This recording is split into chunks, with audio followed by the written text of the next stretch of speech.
welcome to Don't Feed the Geeks, presented by the Long Island Comic Guys.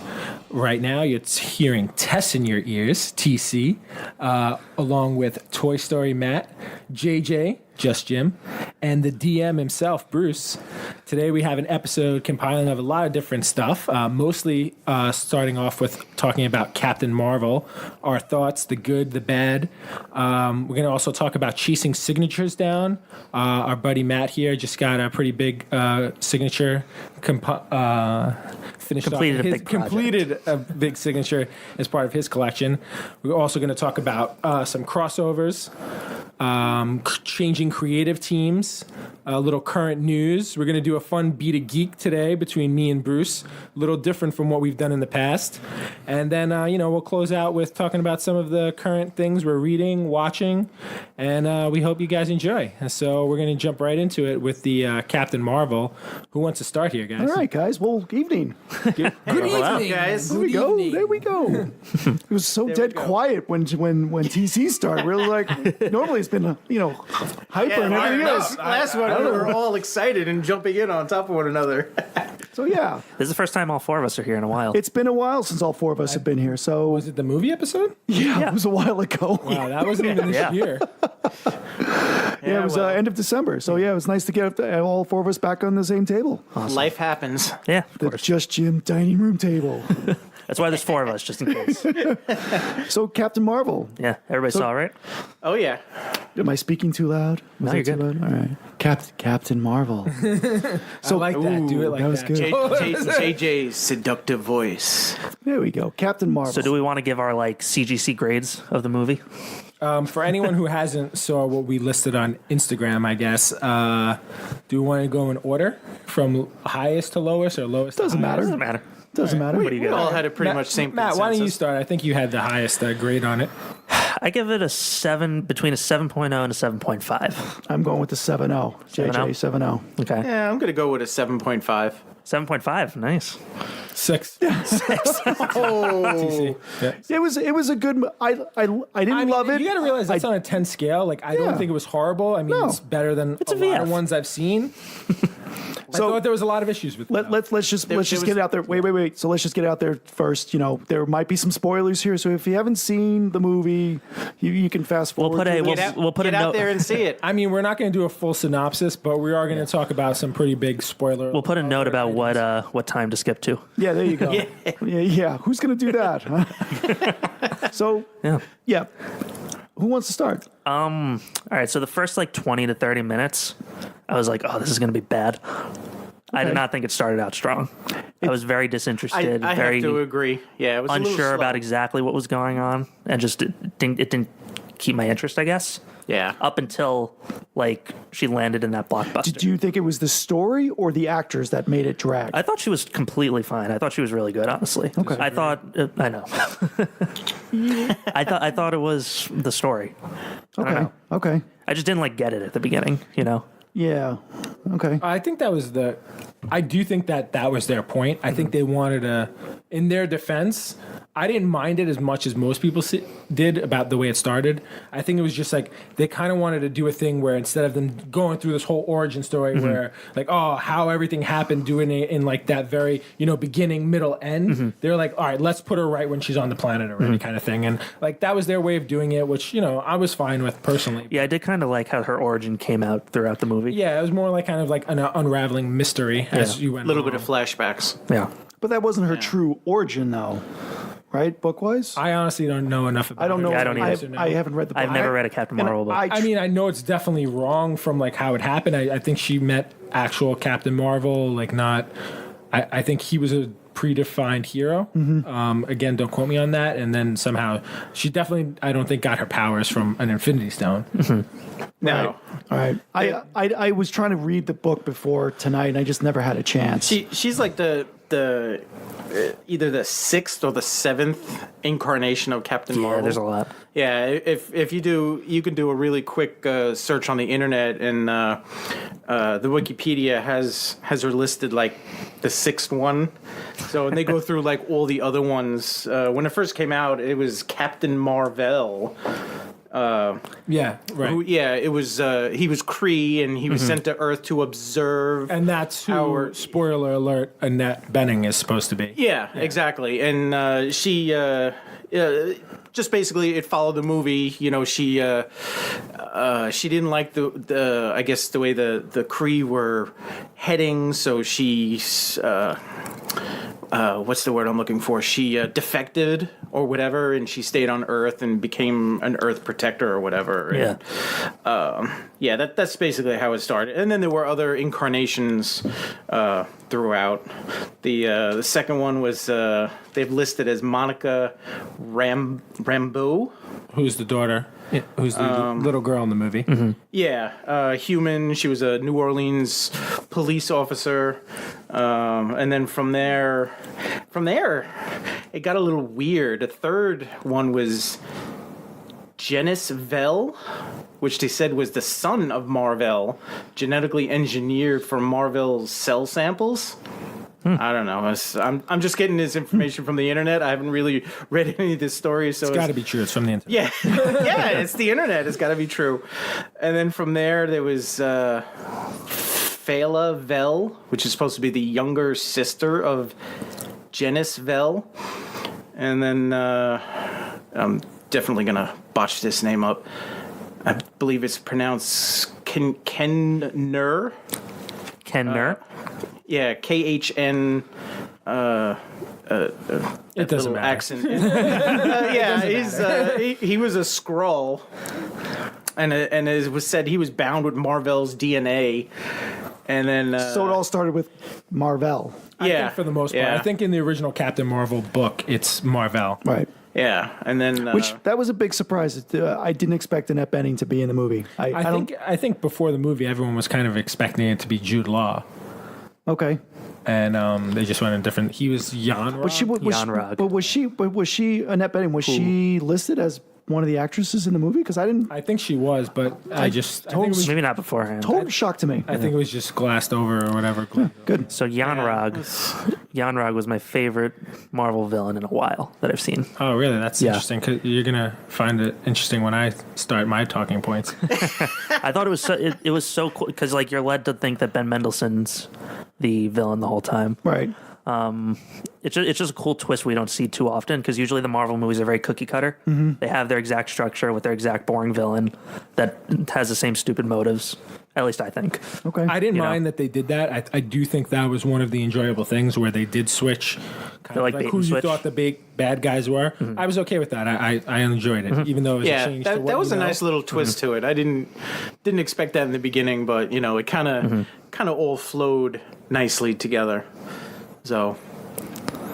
It was nice to see some characters from Guardians of the Galaxy in it too. Nice little crossover there. I didn't expect to see that either. Again, you're not going to like my comments. Whoa! Didn't like it?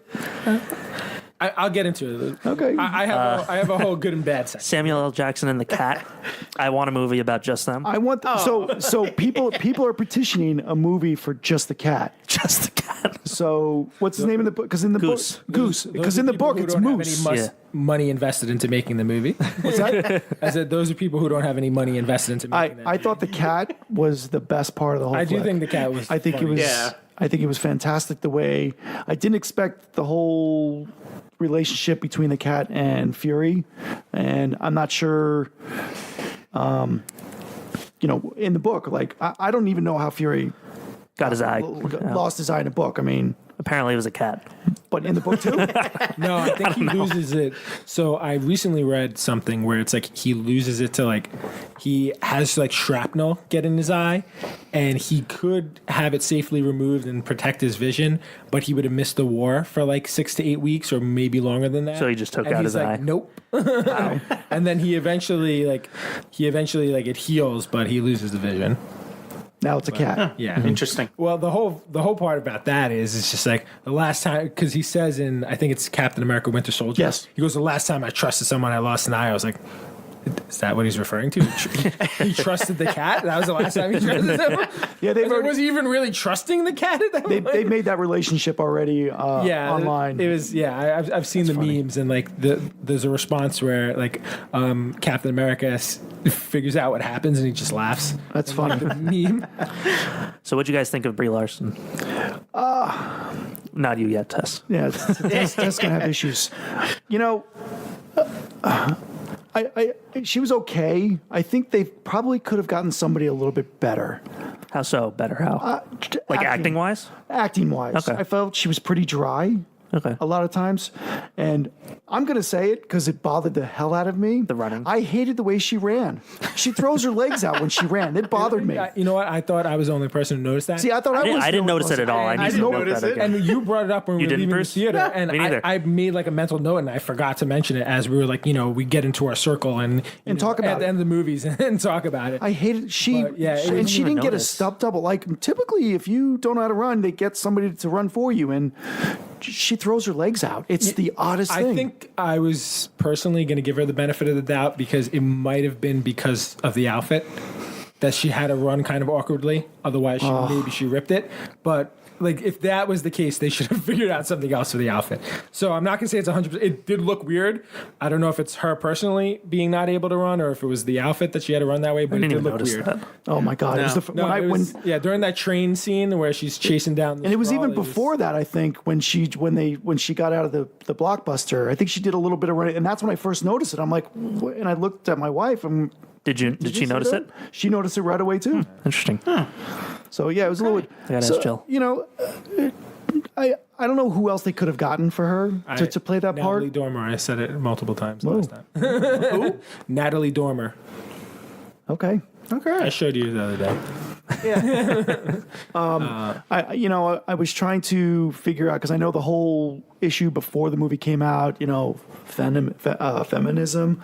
It was all about the woman power and everything else, and I don't understand what that had to do with anything about this movie. I mean, the way I looked at it, she was a superhero. Well, I think a lot of people were knocking it because like they were making a big deal about the movie because it was the first female-led movie, which it really wasn't. No, Wonder Woman I mean, was. it's a big deal. I mean, it is a big deal to see more female characters. Just like it was a big deal for Black Panther to come out and get its own movie. Yeah. There's never been like a completely black-led movie. Like I know we said Blade and Spawn and stuff like that, but to that degree, it's never been. And yeah, it's a big deal.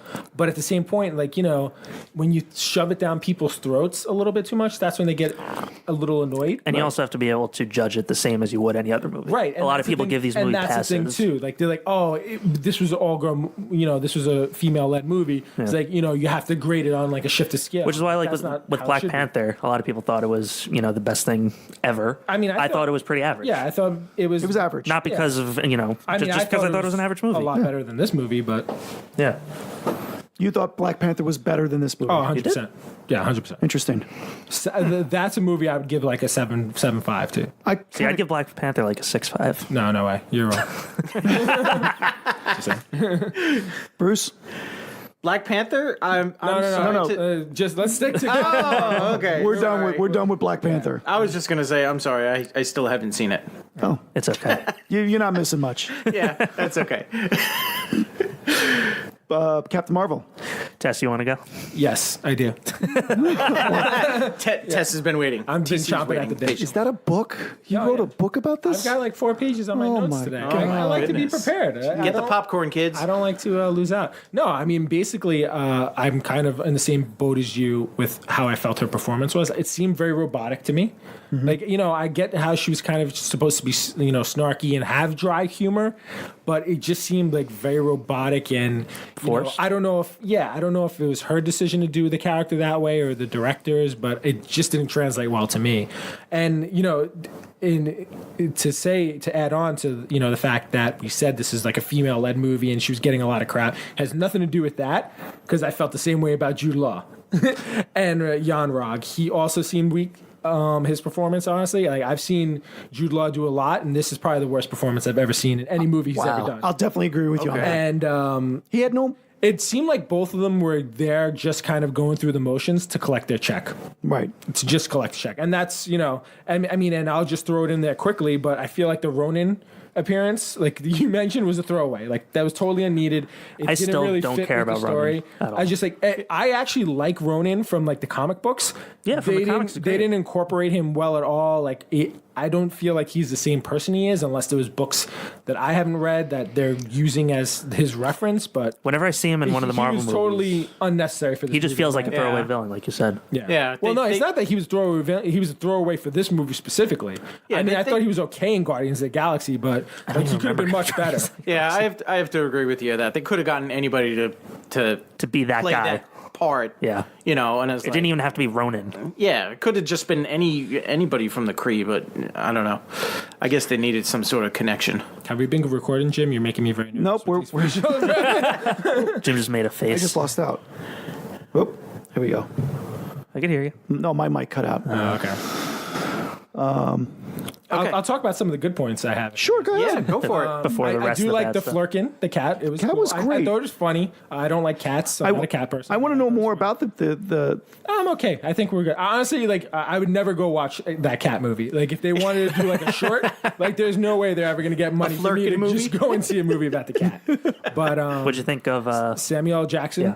I mean, Samuel L. Jackson. I don't think I've ever seen Samuel L. Jackson in a movie where it's just like, oh, Samuel L. Jackson ruined this movie. It's not going to happen. I think he was as good as usual. The thing I did kind of like about him, it seems a little earlier on in his like career, and he did seem a little bit more lighthearted, and he was funnier. Yes. Like even the interaction Yeah. with the cat, very different from what we've seen. Like with current from Nick Fury do yeah, that. from current Fury. Yeah, exactly. A little bit more carefree. Yeah, it was kind of a change of pace. It was actually a welcome change of pace too, because Yes, I don't right. think his like kind of like dry like staunchness that he normally has, which works perfectly in the movies now, would have kind of worked off of Captain Marvel. I think Yeah. he probably noticed that, and I have a feeling personally, I don't know this, that he probably adjusted his performance in this movie because of that. Okay. And Ben Mendelsohn, who was Talos. the I Skrull, love him. He stole the show for me. He's amazing. He was fantastic. His sarcastic comedy, obviously, I loved it. Was pretty funny. And someone else I really enjoyed was the little girl, Akira Akbar. Yeah. The young Monica Rambeau. I thought she was good too. Out of all the leading she was ladies, cute. out of all the ladies, I thought she was the best performance out of I'm everyone. excited to see where she goes after this. That's the same thing I was thinking too. I hope to see that she. I mean, it's unfortunate that they'll probably have to go with an older actress, Yeah, but it'd be cool to see her in Endgame. I don't think so. I think she'll be in Endgame. That'll be this. Well, she'll have to be older because Yeah. it's because yeah. it takes place 25 That's something true. years later. That's true. So we'll see if maybe she'll show up as a Miss Marvel, or I think she eventually becomes Captain Marvel. As well. Proton or photon? Well, I think that was Danvers, Carol Danvers. So they kind of meld two things. So when she like lights up like that was like she became like photon or proton. I don't even think that's the right name. I don't even know what the name is, honestly. But I think it's kinda- proton. Yeah, I think they kind of combine. She actually that happens when she like goes off with like the X-Men and battle who are those things that the Marvel ripped off of Aliens? Those creatures, whatever they are, they look exactly like the aliens from the movie Alien. I'm so upset at myself. Great read though. She like gains those powers during some altercation with them. But yeah, to sum it up, I am a little concerned if she's the future of the MCU, if she doesn't kind of alter her performance. But See how she does in Endgame. I think regardless, now that the whole, and we'll get into it later, the Marvel Fox thing is complete. We'll talk about that later. Yeah, you know who's going to be stealing the show from them going forward.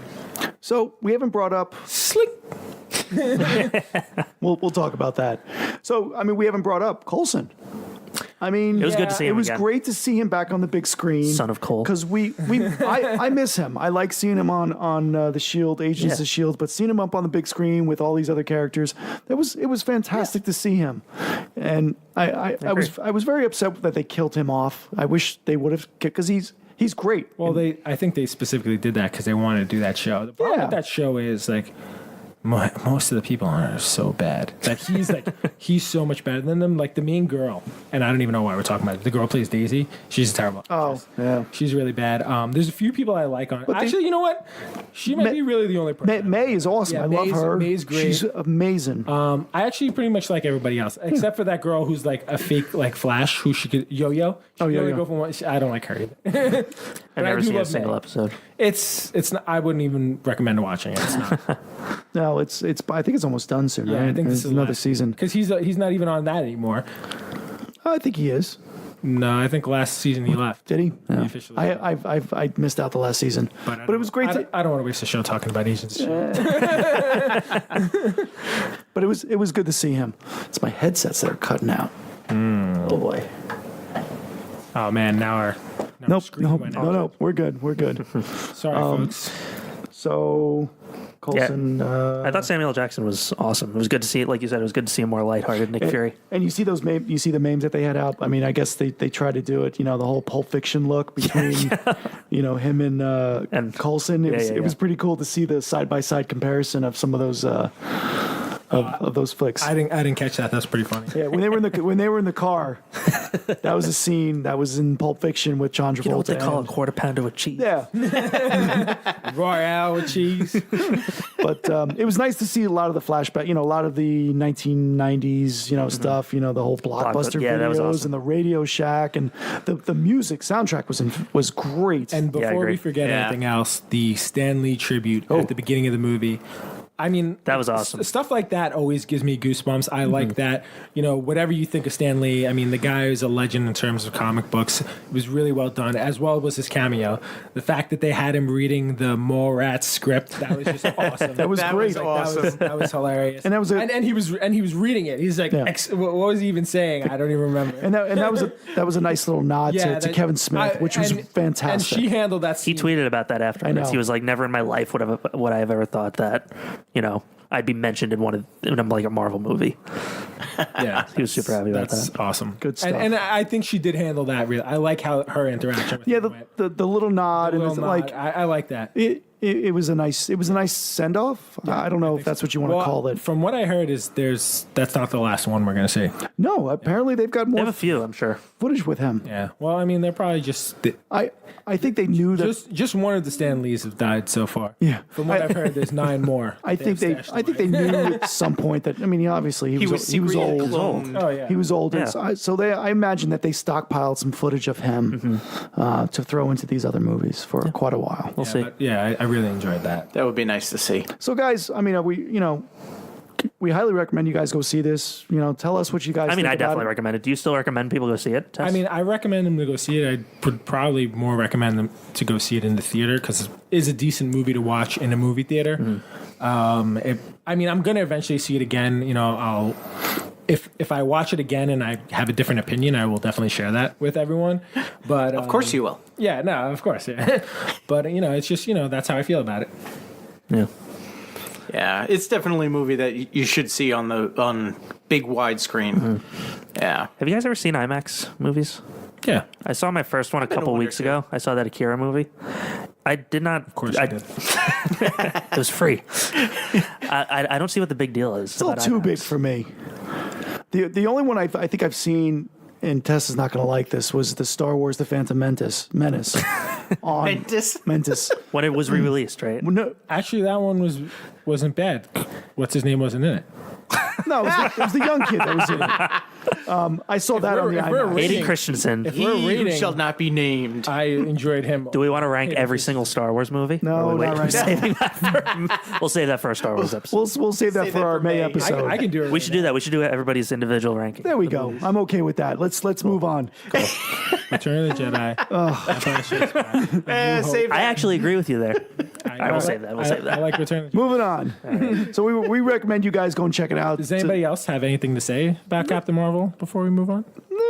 I'm done. All good. Kind of over it. Excited to see Endgame. Yeah, we'll get into that later, but I'm actually really excited. Yes. A little change here. So it just came out on digital this week, and we'll just go to quick mention this. But Aquaman. no, He's already seen that 13 Spider-Man, times. the Spider-Verse, that's out this week. Oh yeah, that too. I know some of us haven't seen it. Matt, Toy Story Matt and myself. I saw it in the theater. Saw it 3 times. Go check this movie out. It is absolutely amazing. Zach, who was on our Batman show last week, also just watched it. Yeah, it's absolutely amazing. And he loved it. Yeah. I don't think TC's really too You're not thrilled about into. it. I haven't seen it yet. Are you not into like animated stuff? Is that it? No, not really. Okay, that's fair. This is more than just animation. Yeah, it's like- Listen, I'm eventually going to see it, and I'm sure it's fantastic. I just I have so much stuff that I need to do that it's just. Can we do something else? I do not want to be like making out with it with the microphone. I don't want to have to be right on top of it. I think you're all right. TC's almost swallowing his But microphone. yeah, That would make a nice picture. no. No, it's more than just like a regular animated movie because they made it like you're reading a comic book. almost. Absolutely, and It has like the dots from the 70s that the comic books have. and that's what drew me to this because it's absolutely amazing the way that it was drawn or created digitally. It's just an amazing panels and the meanwhile the little text and stuff. Yep, and the soundtrack. It's a great movie, and I think one of these episodes we should really talk about it After he watches it. we'll after talk. Tess watches it. You guys can talk about it. We'll do it. We'll do it another show. But just wanted to show mention it that that is out on digital now. You can check it out and So give us your thoughts. I guess we take that out of what we're reading, and watching from later. Nope. We'll still mention it later. We'll still mention it later. It's fine. All right, moving on. Yeah. What's up on the agenda? Signatures? Signatures. All right, Chasing Yeah. signatures. So all of us have been to multiple cons, I think, over the years. Oh, yeah. So a lot of them together. And I specifically remember Rhode Island Comic Con 2 years ago. We spent the entire Saturday chasing people, trying to get autographs on our stuff, right? Which is basically kind of made me lose interest in Yeah. the whole thing.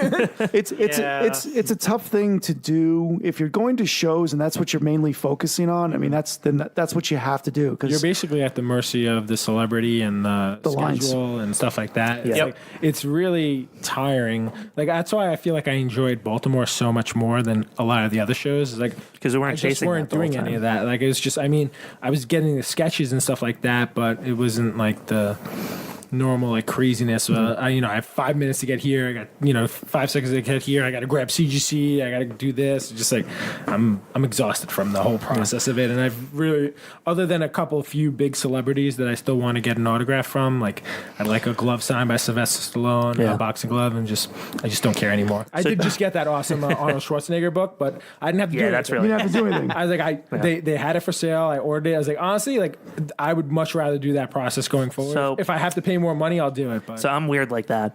I don't even want signatures that I didn't get myself. yeah, I think Jim's kind of the same. Yeah, I'm the because for same me, way. it's all about the experience. Right. Yeah, You I know, don't care about And expenses. I'm going to say 99.998% of my autographs that I have got on things, yourself. I got myself. because each one has a memory attached Right. to it. Too. There's a really limited few that I bought on eBay that are graded. Did you get all those ones from the Star Wars tops from the people? Well, no, That's different. those are different. Yeah. What I am going to say about the whole experience thing, I do agree with you. It is definitely experience. One of my issues is I feel like a lot of the experiences aren't positive experiences. Like you're at this thing, like there's a million people around. Mm-hmm. It It's like, totally depends on the setting. celebrities like kind of miserable most of the time. It's like you come away with like I kind of don't like this person anymore. Yeah. This thing I just paid for, I don't even want it. They feel all rushed, They got like 300 people Yeah, and online. I'm not blaming And them. they don't they're want to there meet for people. they're there for 2 hours, Yeah. and then they got a panel, and then bathroom breaks and stuff, and then The way I look at that, though, they're there to do a job. Okay, they're getting paid really well Yeah. to sit there and just sign. You could say a few nice things to each person for like 5 I've gotten autographs from actors and actresses that, they make you stay behind a line. They will not let you walk forward. If you step over the line, they will stop the line and say, you need to back up, or don't take pictures of me, or sometimes they're even behind a curtain and you don't even get to see them while you're standing on line. Some won't. You know, the guy who played Emperor Palpatine did that. yeah, he was. Weird Al was like that And too. that guy's like a nobody. Weird Al. Yeah, He was behind- Why he is was behind Weird a curtain. Al He was behind a curtain. He was I had to go behind a behind That the guy's a curtain. freaking. Sylvester Stallone was behind a curtain. See him, I understand. Like these other guys you're naming, like I think 50% of the world's population know who those people are. Yeah, but outside of that, then you have You'd be other surprised ones how like popular Weird Al is. Carrie Fisher. She in was this country. You could. The line was right up to her counter. Yeah, but you weren't allowed to take pictures of her while she No, was but signing. I mean, you were Yeah, literally because like that's 3 because feet the away photo from her. ops. While Well, she was yeah, talking I understand, about but, collecting you know, the money from that. Somebody like me who is an autograph chaser, I'd like to prove that I've gotten this autograph. Yeah, of course. So I usually like to take a picture of them signing my whatever I'm getting signed. A lot of times they don't let You you. have to pay extra because they want you to pay for the authentication. Yeah. Yeah. It's all money. Yeah. It's all about money, man. It's just- that's what the unfortunate part. Of Somebody the like process is. the Anthony Daniels who plays C-3PO. I mean, he's very strict on his line, like single file. Like Another to me, guy it was who it was nobody weird. would recognize. So was he nice when you met him? He was nice. I've heard he could be kind of. He's hot and cold. There was shows that I've been to with him. I've gotten 2 or 3 signatures from him in a couple shows. The first show, I think you had to be like, he had a line where the line ended to his table, and it was one at a time. Like, don't bum rush. Don't just keep back. Whoa. Do we hear his ice? Yeah, we hear his ice. Okay. That's why I Oh don't my get goodness. ice. I don't get ice anymore. And then there's other shows where he'll get out of his table, walk the line, start talking to people, taking pictures in line. Depends on his mood of the day, I I guess that's what. And I understand that. It's annoying to be there. Yeah. But you're also getting paid money. You weren't working at the Best booth when Anthony Daniels was in there looking at like a. So I think one of the I was- Comic Cons, he was our local comic shop, Best Comics. He was in there looking at like some C-3PO piece, and he goes, Yeah, I that's wasn't there me. for that. And he's like, what? He goes, that's. I think it was Ozzy. He goes, that's me. And he pulled a C-3PO card out of his pocket. He's like, this is me. And Ozzy's like, okay. You wanna buy it? I was in the booth when Bobby Moynihan came to look at statues, though. That's funny. Yeah, that was Bobby cool. Moynihan's a collector. Yeah. We'll have to reach out was to him there. and see if we can get him to do an interview. But yeah, I guess it's a hit or miss on whoever that person is. So do you guys have Jim, you would know your Star Wars poster. You're not there. You don't have necessarily like an end goal for that. You're just trying to get as many as possible. As many as I can. I'm one of those guys. I know a lot of people who they'll get a Star Wars poster like, The Return of the Jedi and only get Return of the Jedi people to sign it, or Empire Strikes Back, only those people that are in there. I'm going the other way. I've got one Star Wars poster, New Hope, 1977, Type C movie poster, and I'm getting anybody that's been in the movie, any Star Wars movie, not the cartoons or the animation, just anybody in the Star Wars universe. Sounds exhausting. But that's the way I'm doing it. I've had some flack from people on Facebook and everything like that. Like, why are you doing that? That's stupid the way to do it. But that's the way I want to do it. Oh, good. Other people have said it. No, I don't feel bad. Yeah. In the end, it's your poster. It's mine. doesn't matter. It's No, mine. You're not 100%. looking to sell Absolutely. it and make money. You're looking to get, like you said, as Right. many signatures as possible. Frame it, hang it, and enjoy it. And I've gotten comic books. I mean, my last one, I think I loved her, Maggie. Who's with me? I think you were with me, Bruce, at Eternal Con. It was the Poison Ivy girl, Yeah, Maggie Gia or Gaia. Gaia. Yeah. And she was great. Like, she came out from behind the table. She gave me a big giant hug. We took a picture. Like, She's also not working anymore. That's probably why. that's okay. But she was still very nice. It was very cool. And and the other one was Slater. Helen Slater. Yeah, Helen Slater. I mean, Honestly, you want to know who one of the best people I think we've met is Sam Jones. Sam Jones was awesome. He was that was- so cool. He was great. That was so cool. Yeah. I think he's in terms of interaction, he's been one of the best that we've done. And then- anyone who doesn't know, that's Flash Gordon. And we should post that picture of because it's actually the 4 of us. I think Yeah. I did. Yep. I Did think I you? did a It's there. throwback. That was the 4. Thursday. That was the repost. 4 of us. I'll double check it, but I'm pretty sure I did. We'll This. repost. He was fantastic just to take a picture with. And the girl Dale that was next to her, Yeah. I got caught with her. Melody, she was okay to, but she. I was so glad you were. She was a talking to her talker. because I She just wanted a talks. quick autograph, and then I wanted to. Fall She wouldn't let me. She wouldn't let me. She wouldn't let me run away. Yeah. She just because she figured out that I was former military and I served during the first Gulf War, and all she wanted to know was how was my PTSD.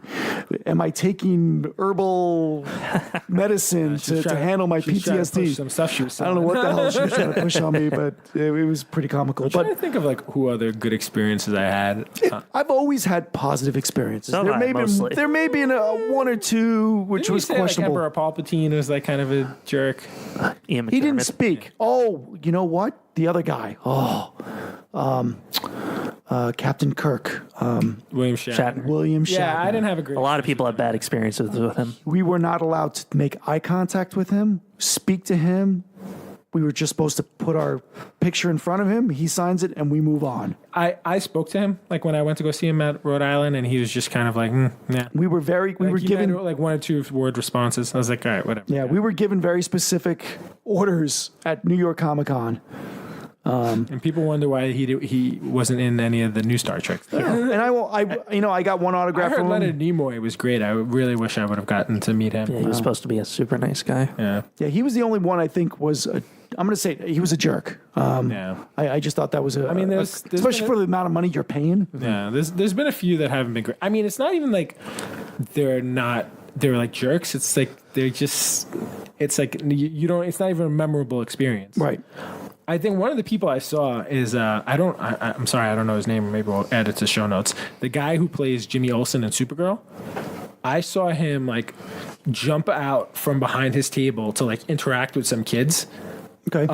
At Rhode Island Comic Con, and I was like, that's like what he was doing was so cool. I actually went up to him. I was like, dude, like, can I just pay and get like a picture with you? Is like, I wasn't even planning on coming over here, but the fact that you just did that is just like, that's so cool. Like, Do you know, I want to mention that on like my social media. Do you know who does that a lot? Is the guy that plays the White Ranger from Power Rangers? The Green Ranger. Green Ranger. Green Ranger, Yeah, but he was also the White Ranger too. Yeah. The original Green Ranger, White Ranger. He was like one of the longest run. He's very interactive. He is so interactive. This is his he only runs job, up and though. down the Yeah, line. he does. He jumps up on the is. table. He makes people shout out. Like it's a show. He's And it's- crazy. I think he's the one Crazy in a good who way. very early on embraced how big like this appearance thing is because he does almost every show. Yeah. So Yeah. he's like going to cons is kind of his job. Right. And he would be somebody I would love to just, hey, I'll get a picture with you just Yeah. because of his I mean, energy. I wouldn't waste his line. Huge. Always mob. Always Huge. Mob. Like if you show up to something, and there's like 60 people waiting on a line. It's probably for the Green Ranger. I think if I had a choice, though, a lot of the times I'd prefer a picture over an autograph. I don't know about you guys. It depends on the person. I'll be honest. Yeah. There's definitely people that I have just gone out, and the thing is, like when we met Mark Hamill, I so much would have preferred a picture with him instead of an autograph, and which we got. I didn't get an autograph. Yeah, neither did I. Pictures too, and it's just like, especially like when they're Not with charging his for- prices. Yeah, and that's what it was. It was like $200 for like one item. We It's like- split one $300 photo amongst the three of us. And that was fun. And that was a lot of fun. and Yeah, that's that was what I great. would have paid to take it by myself. Is Yeah. I would have paid $100. Jim and I got him when he was $60 when or he something, was right? still pretty cheap. Yep. We lucked out on that I year. was like, hey, Mark, it's not even worth $200 after you sign it. And we've gotten a lot of cool pictures. Yeah, there's definitely taken. been cool pictures. I mean, Especially the three of there us. has been Yeah. cool people. We got what's his face from Game of Thrones? Oh, Bronn. he was great. Yeah, I forgot yeah. his name, but Braun. He was great. Braun, that was a great experience. That was fun. We waited forever. I know it was Yeah. worth it though. I thought was late. TC was gonna like just kill everybody. In this. Didn't we get one with Judge Reinhold too? Yes, That was me and cool. you got Yeah. Judge Reinhold was awesome. No one was That was so by him. cool. I was like, dude, I've loved you forever. Like you, Beverly Hills Cop. Like I loved him. You're Neil from the Santa Claus. Yeah, that's what you know him from. But like I know him from that too. But he's just been a ton. He was in Fast Times at yes, Ridgemont High. Fast Yeah. Times at Ridgemont High. Oh, that's cool. Like he's just been around forever. I've always. I think our last one, the three of us, we got the Karate Kid guy. Oh, yeah. Billy Zabka. Billy Zabka. That was That was awesome. That was actually a while ago. That was during Comic Con Yeah. during Jeff's bachelor party. The Bachelor. That was a lot of fun. That was cool. He was cool. Now I don't even think he's doing those. He's probably blown up since Cobra Kai. Yeah. And that was fun. That was Yeah. that was an on the whim experience. Yeah, we've gotten some pretty good pictures. Yeah, like other than like. I think you're right. I think I'd like to have more pictures. It Just totally depends on the. person. Yeah. Well, that's the thing too. Like sometimes it's like it's just not worth it to have like them sign. Like I'm paying $60 for this. It's just like your autograph sells for like $20. Yeah. And it's like it's not even that, but it's just like a good example is like Henry Winkler. I never want something signed by Henry Winkler. I'd totally take a picture with Henry Winkler, the Fonz. Who was the guy who we were? I think was it Rhode Island Comic Con? No, it wasn't Rhode Island. It's the Jeff Bachelor party. The guy from Big Bang Theory. What was his name? Oh, Stewart. Yeah. Stewart. So he actually That's the guy we saw in the worked. elevator, right? Yeah. Who was telling me? The guy at when we did the All Star Comics show, Billy Tucci signing. We went to that, and the other guy that was there doing the verified signatures, he was telling me that there's a comic shop in the city, and that guy used to work there. The guy, Stewart. Oh yeah. Yeah. And that was a great picture we took with him. Yeah, that was on the another whim. one. We Yeah, just like walked up. Like there's no one on his line. Like I actually regret we didn't do that for Will Wheaton at Baltimore. Yeah, true. But I actually messaged him recently to see if we could get him to do it. Oh, that'd be cool. Nice. All right. So, well, let's talk about Matt. Yeah, my one and only autograph hunt. So you had a huge, big experience this Yeah, weekend. totally So- not. Kind of comic book related. They had a comic, but so for about 6 years, I've been chasing the original 4 members of Kiss to try and get their autographs on 2 things. I have an original record, and I got a big poster with all 4 of them on it from back in the 70s. And so that started about 6 years ago. I got the first one. I met Ace Frehley after one of the shows. I did like a VIP. It was a cheap VIP because he does small shows. But I got a picture with him and an autograph, and I only did it because it was cheap, and I was like, oh, it'd be cool to get his signature on something. I didn't intend to get all 4 of them, but after that, it just kind of snowballed. I was like, okay, I got to complete this.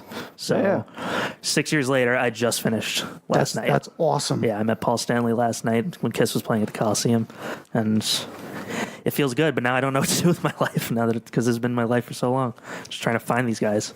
Yeah, that's an awesome, and you got some great pictures that you took of the autograph. Yeah. And I got like 4 things autographed. I got his stage used microphone that he used for the entire show. that is awesome. Yeah, it has like his lipstick on it. Really. That is cool. And it's got how long is that cord that's attached? Oh my god, it's got to be like 20 feet. Jesus. It's crazy. That's great. Yeah, it was cool. I spent way too much money on all of this over the years, but it was But worth it. if you love something that much, Exactly. I would probably do the same thing. I got pictures with all of them. I got all these memories. Like waiting in line at this random horror convention in Jersey to meet Peter Criss. That's cool. You know? And your mic, I mean, that's one mic for the one show. So Yeah, he used that microphone the entire show. He swung it around like Roger Daltrey does. that's cool. That's really cool. But now that I'm done with this, I don't know if I've never gotten don't any know what audio to on do. this. Yeah, I've been trying to figure out Now how to you do just this have for to so follow long. another group of elderly Jewish men.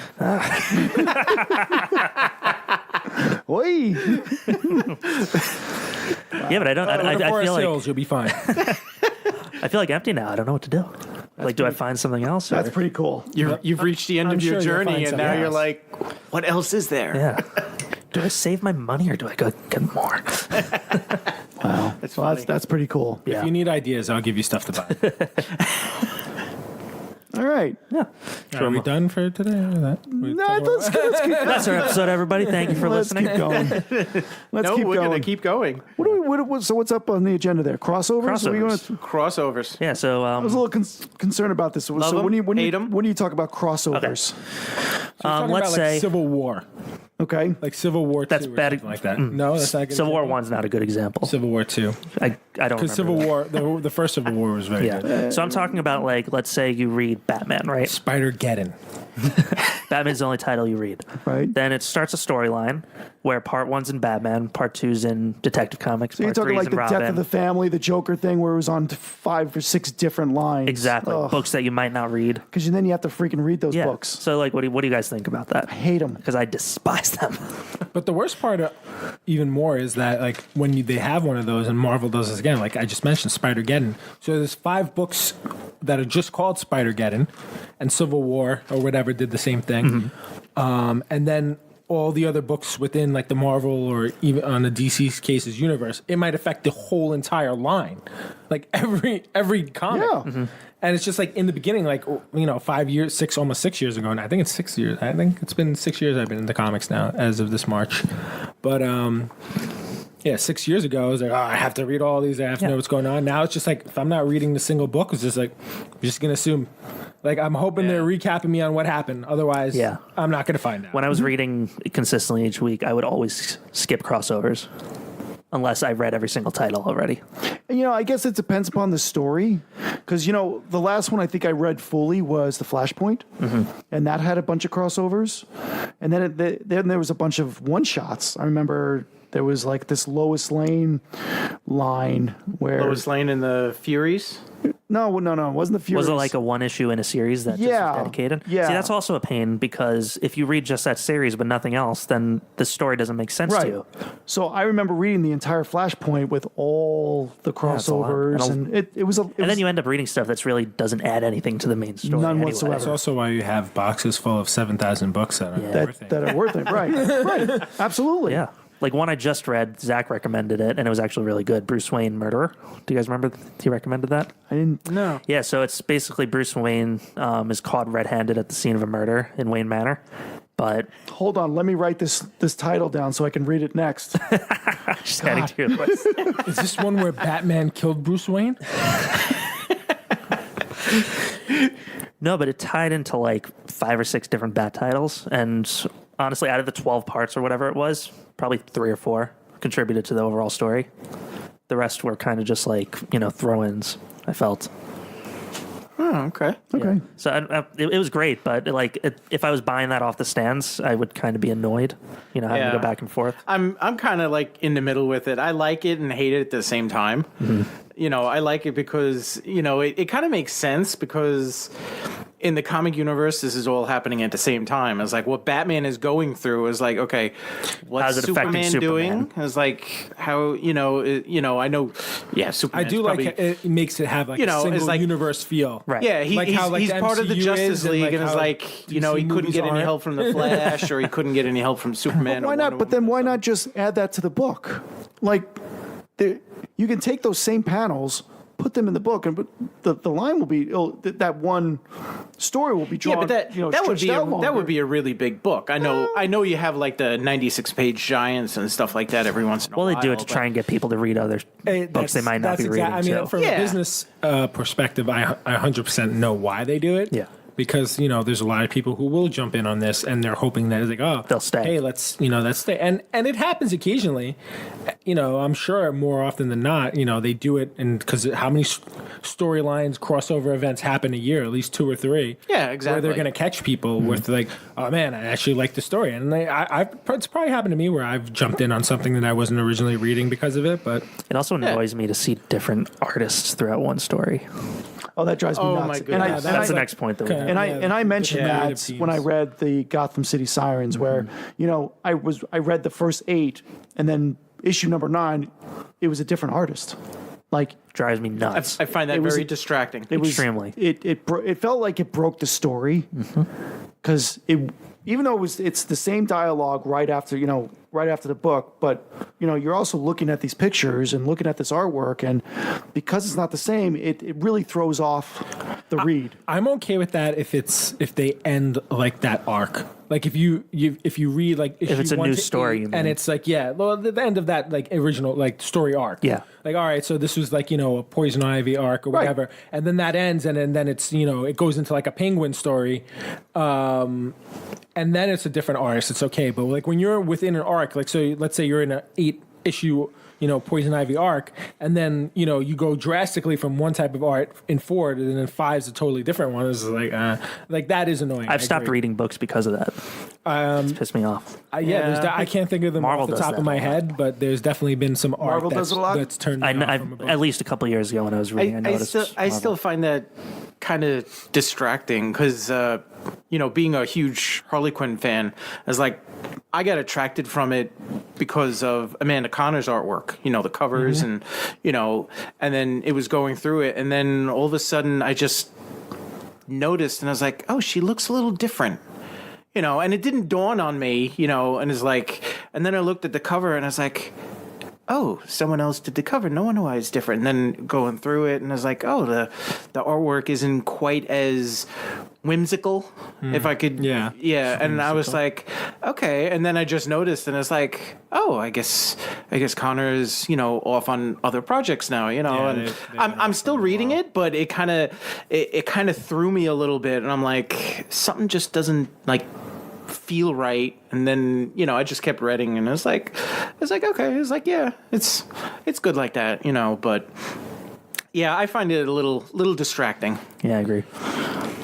Just totally throws it off for me. Yeah, I mean, like in terms of like the creative teams, I guess it's all about doing it right. Like if you are going to do something like that, do it, switch it to another artist or, another writer who has a similar style. Like if you're going to do that, if, you're not going to go from Jim Lee to Tim Sale. Right. Like if you go that, it's like, whoa, what happened here? It's just, it's unless that's like kind of specifically what you're going for, like in those bigger books where like, pages 1 through 6 are this artist or, 1 through, 4 to 8 is that artist. That pisses me off. One issue where different artists do different sections of the book. The times where they do that, and I like it, is when they're going to like when the book is like there's a certain story in this time frame, and then there's another story in this. And that's when I don't mind it. That does but work. There's other times they do it where it's just weird. It's funny, Dish, that I'd like to see a book that's half done by Frank Miller, the other half done by Tim Sale. That's some crazy. And every other panel. How about that? Oh my goodness. Like one, like Batman by Miller and Sale and Joker by Sale. There you go. Like on the same page. That would actually be cool. I'd buy that. If DC, if you make that book, we've already bought it. I'll take the royalties for that. That's too funny. All right. Well, what are we doing next? Well, I feel like we're off tonight. Why? Are we off tonight? We good? I mean, you guys are, but it's fine. I'm used to it. No, I think we're fine. I think it's. So we were supposed to have an interview. Yes. And I think we tilted this episode to something else pretty quickly, and I think it's good. We talked about Captain Marvel, which we were going to do anyway. Yeah. And so we probably would have been in like. We probably would have talked about all this stuff and then kind of shifted to the interview part. So, the interview will take place at another time. Yeah, we're not going to say what it is yet, just because we want to make sure we get it, and we're actually quite excited about it. Yeah, so it's going to be interesting. There we go. But we can. Do you want to talk about this later when we're down here? Yeah, we can talk about that. And then this isn't happening, right? So, so we're supposed to have a surprise. He's pointing at a screen, guys. Call from someone who is currently unavailable, separate from the. I did tell the interview we're gonna. I did tell this person that it's not priority that he gets. He calls up. I just said if he's got a few minutes and we'll talk about this. We can always talk about it right now. All right, yeah, just bring it up. So if I have enough information about it. I do. So Mr. Billy Tucci, he's one of our good friends. He started up. It's actually Billy Tucci and Niall. I believe it's Scala. Scala, yeah, Niall Scala. They created this new YouTube channel called Crowdfunding Comics, and what it is it's basically to help artists get their books onto Kickstarter and Indiegogo. It's actually quite fascinating. He's already done his second. I'm going to say it's his second, but it's actually his first YouTube last night with the creator of Lady Death.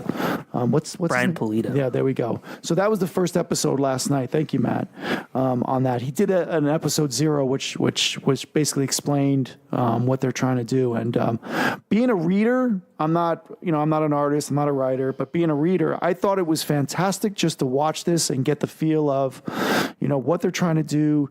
Listening to these other artists who are on Kickstarter and learning. There's a lot of them, right? There are a lot, and learning about their book. I think this is a great opportunity to get a feel of what the book is before you purchase it. Or not when you purchase it, but when you back it. If you're unfamiliar with the way Indiegogo and Kickstarter is basically you are basically you're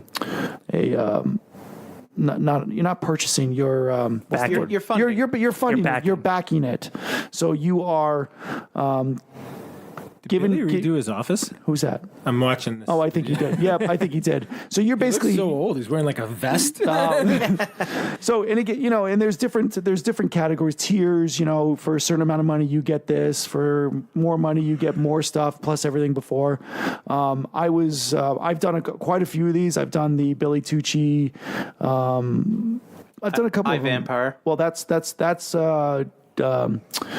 That's Billy Tucci and J.C. Vaughn who did that, which, again, an amazing writer.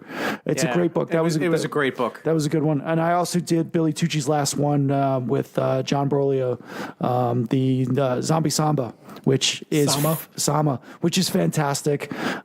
Actually, Billy will That'd be pretty cool for Zombie Samba, like Samba. Billy, Zombie Samba. So just to give you a heads up, so Billy will be launching the new Zombie Sama on Indiegogo this Wednesday, March 27th at 7 p.m. So it is the same book that was done on Kickstarter, but there will be some Indiegogo exclusive covers for just the Indiegogo. Is that how you say that? Is it Indiegogo? Indiegogo. Indiegogo. It's fine. Yeah, it's fine. I have no idea. I'm asking. I just signed up for it. I think. Is it Indiegogo. I just signed up for it. I've actually never been on it until Billy started talking about it. So I'm, cool. there are some pretty cool books on there, and what I like about this crowdfunding comics is it basically gets you into it gets you involved in the creative process almost. It does, and that's what they're trying to help these other artists do. And you got all these big artists who are now moving to this. What's it going to do to to these big publishing companies when you got people like self-publishing. You're self-publishing this stuff. So it's good. Or something like Image where everything's yeah, but it's nice to it's good for them to have another outlet. It really is, and it's going to be exciting to watch what they're doing, Billy and Niall, what they're doing, and listening to the artists on how they're doing it, and it looks like it's going to be a pretty cool thing. So I suggest people follow Billy on Facebook and Instagram. You can follow Tucci Troopers on Facebook. That's where he basically that's his business account. I think that's his only one. He also has a personal account. I don't know if he's taking friend requests there, but check it out. Follow him, and yeah, Billy's a good guy. He really is a good guy. And also subscribe to his YouTube channel, which is Crowdfunding Comics on YouTube. Make sure you subscribe, and then there's a little bell or something that you can get updates when there's a new show. And please, while I'm pitching his show, follow ours at Long Island Comic Guys. Yes, we have a YouTube on the channel YouTube now. channel. We're slowly putting some stuff up there. We've got some exciting news coming the next couple months. What we're going to be doing on YouTube. So be on the lookout for that. And we subscribe to that. But for now, we're posting a lot of unboxing stuff. Yeah, and it's pretty good. So check out Billy Tucci. We're actually going to get him on our show eventually. I got to talk to him this week, and I really want to get him on here because he's just a fantastic guy. Yeah, he's extremely busy right now. So we're trying to get him a few minutes. That'll be a fun episode, though. He's always good. He's a good time. He's a really good guy, and he's a friend. So be on the lookout for that. I may have a few items for unboxings if you guys want. I got one coming in a few weeks. We could do all that. I'm posting more this week, so I may have 15 items You have a for lot. unboxing. 15 bottles. I got a little CGC unboxing in a few weeks. Should be interesting. Nice. All right. Do you want to go into the Be the Geek? We could do that. Ready? Yeah, that? let's do it. Sure, why not? So And then we'll go into more current news. yeah, we could do that. We could do. So this week's Be the Geek is going to be a little different than previously. Jim, you want- Prepare to be astonished. I was just gonna say, it's like, do we have any intro music That or wasn't one intro of them, was it? sounds? No. Prepare to be astonished. Yeah, we need to work on that. So Jim's got a little soundboard here. I got a little soundboard. What I'm gonna do is I'm gonna throw some snippets of movies. These things are probably anywhere from a second to 3 seconds. I don't think there's really anything longer than 5 seconds. So we'll see how these two guys do at this. Wait a minute. guess Who's doing it? You and TC. UNTC. Oh, Dungeon Master versus Top Cat. So they're going to guess what the movie that's from, right? Yep, you're gonna guess what the movie is. So you're going to go 1-1? 1-1. Okay. 1-1. Who's gonna go first? Let the Dungeon Master Is it first to what is it, 10? First of 10. First, Yep. first out of 10. First of 10. No, Oh my yeah. goodness. Best out of 10, right? Best out of 10. All right. Or maybe. Maybe. All right. So here we go. First one. Hello, pretty.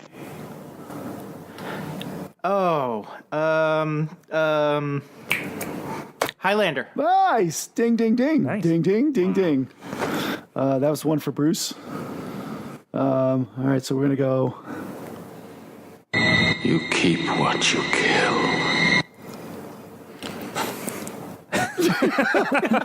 His eyes just popped open.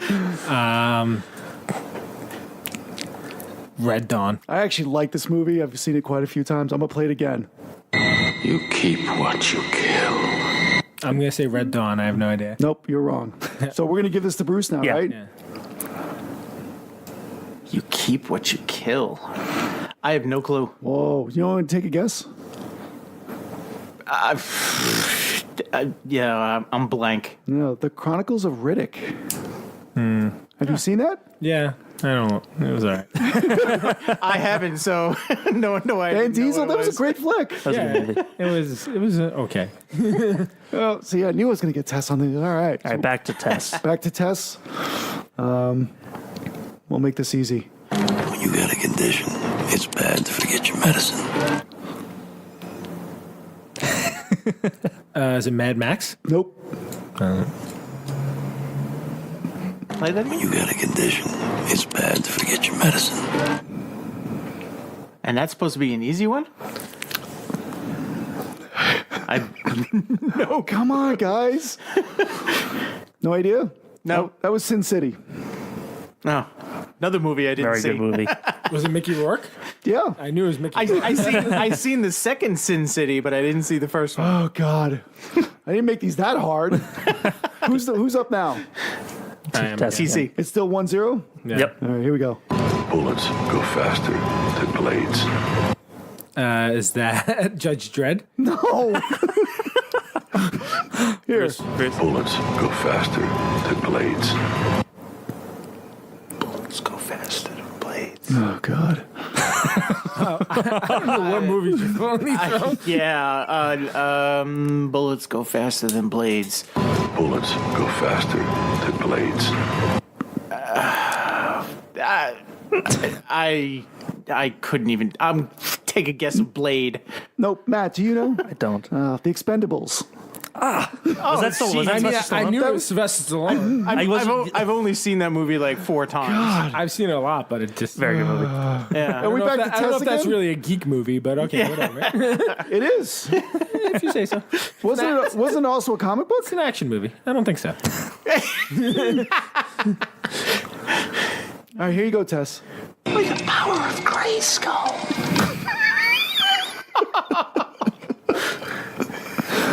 I'm calling this one a geek movie. With the power of Grayskull. I mean, I know what that's in reference to. Oh, God. I should have made these dumber, shouldn't I? I mean, you definitely picked very random movies. Like, these aren't popular quotes. I have no idea. I don't even know. Bruce? With the power of Grayskull. Like 2007. I'm going to give you a hint. 2007. Yeah. By the I was 12. Grayskull. I don't even think I was watching movies in 2007. No. Well, it's definitely not Masters of the Universe. I have no clue. Hot Fuzz. Oh my god. Once again, another movie I have not seen. Was this not good enough, Tess? Come on. All right, I here. knew we shouldn't have given you this. Now for wrath, now for ruin, and the Red Dawn. Is this one me? Yeah, that's you. Yeah, I know that one. That's Lord of the Rings. Do we have to specify which movie? The Two Towers. There you go. Ding, ding, ding. Hey. Darn. Here we go. B-Man. The Dungeon Master. Are we 1-1? It's 1-1. How many movies have we gone through? 15? System's got more bugs than a bait store. System's got more bugs than a bait store.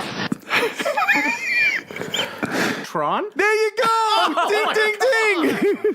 Is that the original? Yes. Wow. That was a guess. I see that. That's a valid movie to add in, though. Are you ready? Ladies and gentlemen, boys and girls, dying times here. Hellraiser? Nope. Bruce. Mad Max Beyond Thunderdome. I never liked those. That was the one with Tina Turner. I love that one with Tina. I've only watched it once. All right. I like the second one. I've seen that a few times. The first one was terrible. So is it test again? Yep. That's it. Goodbye. I'm not going to waste my time arguing with a man who's lining up to be a hot lunch. Jaws. There you go. Bruce, I love that movie. Yeah. I watch it every July 4th, Memorial Day, and Labor Day. This is gonna be a tough one, Bruce. Let's see if you can get this one. I am your singing telegram. I know this one. I know this one. Johnny Dangerous? Nope. Clue. Do you know who the girl that was the singing telegram? No. Janis Joplin. No. Yes. Oh, yeah, you told me. I still don't know. She's a chick from the Go-Go's. All right, you're tied 3-3. How many more we got? Oh, I got plenty. Who's up, Bruce? How many more do we want to do? Hold on. First to 5, I guess. Okay, first to 5. Ready, Bruce? Yep. So you can only become invisible when absolutely nobody is watching you? I know this one, too.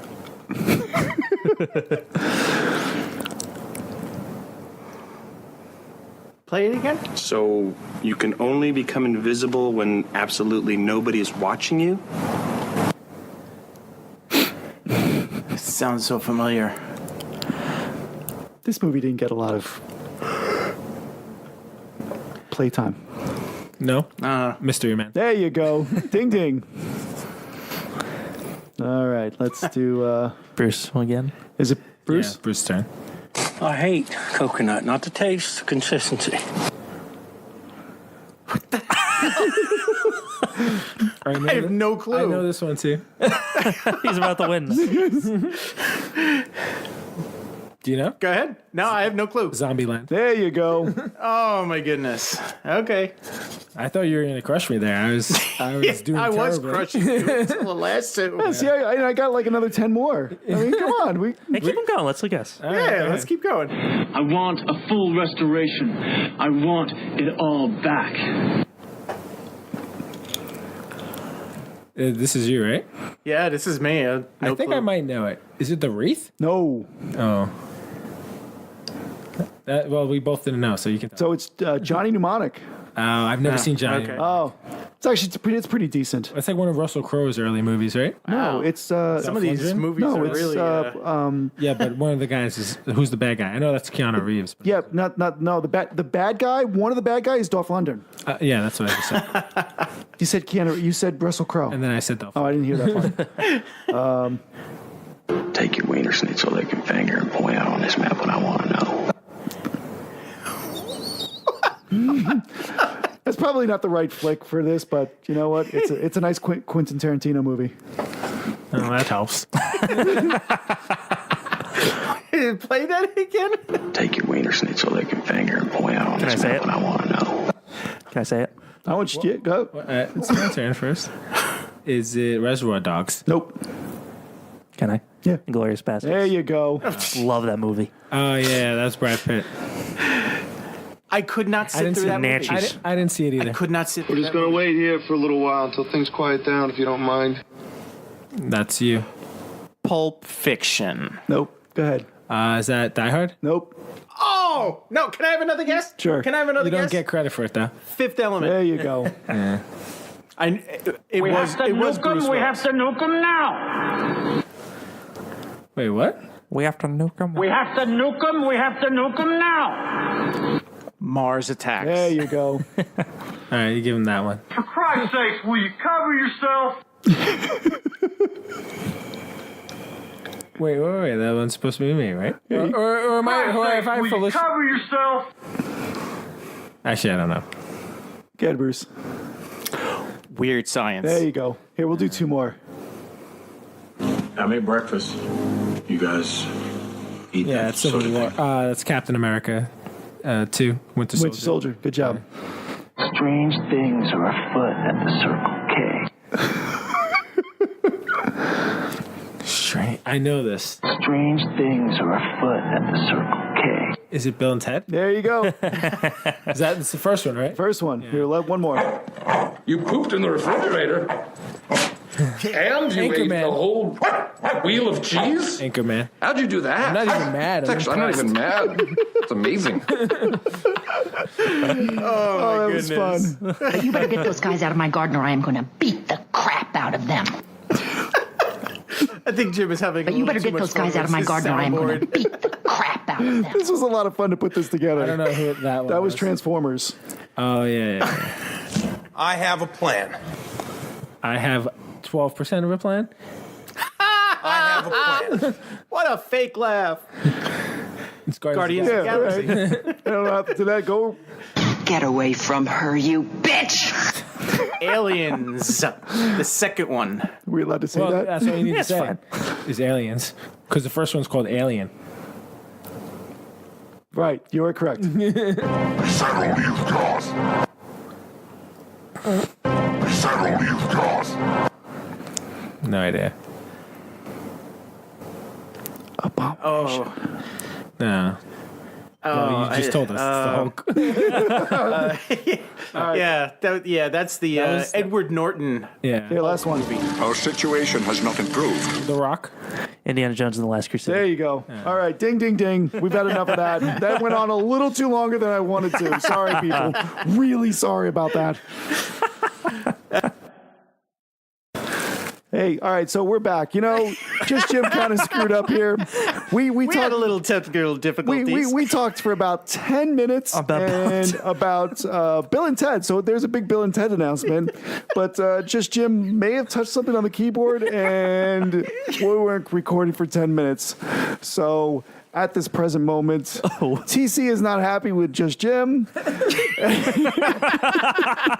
We had a compelling conversation about Bill and Ted, probably the most thorough conversation anyone in the world has ever had about this movie. It's like it's lost to the world. It's like that. What's that group with the greatest song in the world? It was the greatest. What was that? Oh, Tenacious D. They do the song, Tribute. the greatest song in the tribute. It was the greatest song tribute. We just had the greatest conversation about Bill and Ted's tribute. And it's lost to the airwaves. And you guys will never hear it. So just to recap on that, go see Bill and Ted. The new Bill and Ted is going to be done. It was not done, but they announced the new Bill and Ted movie. August 2020. August 2020. So everybody go see that. Go see that. I was really excited about it 20 minutes ago. Yep. And the time has come and passed. So now we're going to talk about the Disney and Fox acquisition, which we talked about for the first couple seconds. Yeah, so we'll go back. So we're going to back up a little bit. Which I'm also no longer excited. Oh God. Yeah. So Disney, the acquisition is complete. Yep. Disney started laying off people already. Yep. We talked about that. About 4,000 people. Yep. The president of one of the subsidiaries was fired. Yeah. Marvel is getting access back to X-Men and Fantastic Four. Yeah. Yep. What about Spider-Man? Spider-Man 2, right? No, Spider-Man's Sony. Oh, it's still Sony. Gotcha. But so how long do you guys think before we see an X-Men movie or them involved in like the MCU? What we talked about beforehand was. Well, yeah, but we also were talking about our feelings of the present day X-Men. Yeah, and I got yelled at for liking James McAvoy. Well, I mean, it's not yelled at for liking them. I mean, I think there was plenty of people that are pretty good. They're not going to pick and choose who they're going to take, though. Like, they're just going to do it completely Disney. The only person who, coming from Fox, that's staying, without a doubt, Ryan Reynolds. Yeah. Yes. 100%. I don't think they've 100% decided what they're going to do with him, if they're going to incorporate him or just keep doing the same thing under a Disney name, but Ryan Reynolds definitely stays. Do you think there's something in the contract that was signed that says they have to do so many certain X-Men movies to finish the story, what they're doing now? Because I don't know what they're doing with Dark Phoenix. That movie and the other movie that Matt keeps saying is definitely going to come out, but it's been pushed year after year. It's coming out in August. Which one's that? New Mutants. Oh. It's gonna come out on Hulu in August. But that's a TV show. Well, no. It's a movie. It's supposed to be a movie. You will all eat my words 5 months from now. You will all eat his words when 5 people go to the single theater release of this movie. I'm excited. Have you guys seen like the kid? No, okay. I don't really care. No, the cast. Okay, whatever, have you read mind. the No, books? New Mutants is horrible. Oh yeah, you should read it. So I don't know. The New Mutant is going to be on Hulu. Is what you're saying? Are you It's supposed joking? to be the movie theater. Oh, is it movie? I don't know what he just. I don't He's know enough convinced about it's this. not coming out, even though it is. I don't know anything about this. If you read stuff on the internet, it's very unsure what they're doing. See, It's very clear what they're doing if you go on the internet. I have no interest in the New Mutants. I don't know nothing about it. I thought it was a TV show. No, so apparently it's a they movie. They finished filming it last year, and it was supposed to come out like the end of 2018, but they pushed it back because of the Disney Fox thing. Okay. Yes. So but he still thinks it's not and coming I'm still out. not going to care Disney about knows it. Gotcha. they're going to make so much money. They wanted to make sure they owned it before they released it. You think so? No. It's because they're going to... I'm so lost with it because I don't care. I guess I don't care about the new. I don't know enough. The reason why I care about it is that the trailer, they did release a trailer for it, and it looks like I've seen it. It looks like a horror movie, and it looks kind of cool. Yes. That was a while ago. Oh. Yeah. I remember that. It looks kind of cool from the trailer. Yeah, That's what got me Yeah, interested. it looks like a horror movie, which is why I didn't give it, that much consideration. This could also be going on the books as the longest conversation about the New Mutants. Yeah, we're kind of done. I'm over it. I didn't know it was a TV movie. I thought it was going to be a TV show. Watch the trailer later. I will. To go back to So Fox merger. how Disney. long we think things are going to happen, I heard a rumor. I don't know how much weight to put into it. They're looking to have Wolverine cast by the summer. New Wolverine cast by the summer. Whatever, we'll take that for whatever you want.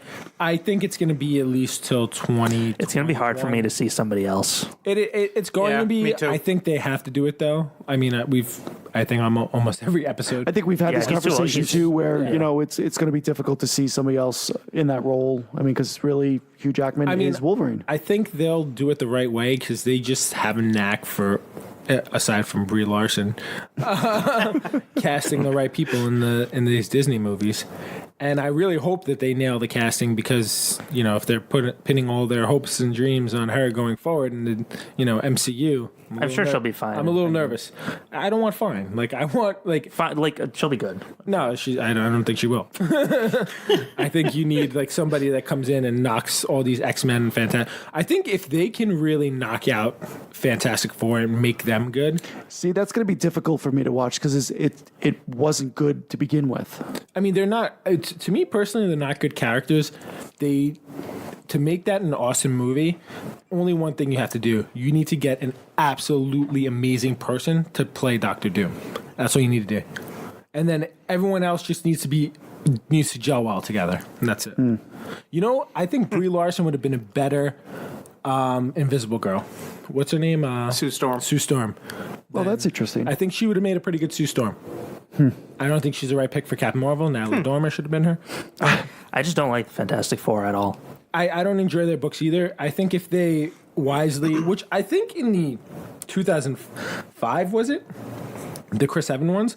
I think they kind of did the right thing and focused a little bit more on the Thing and Johnny Storm, who were really the only two interesting people out of the Fantastic Four. Like Mr. Fantastic and Sue Storm are just boring. Yeah. My personal opinion. I mean, I know there's people who love them. I hope they find a movie that they enjoy, but they're just not my cup of tea personally. Interesting. And I know that it's been talked about. I read it this week. There will, X-Men and Avenger. X-Men versus the Avenger movie. A versus X. Everybody go buy your copies now. I still don't know if that's the right movie to do. But a versus movie? It's probably what they're going to do. I just don't think that's the right move. Again, personally. That's not a movie that, with the X-Men showing up, that's not the movie I kind of want to see.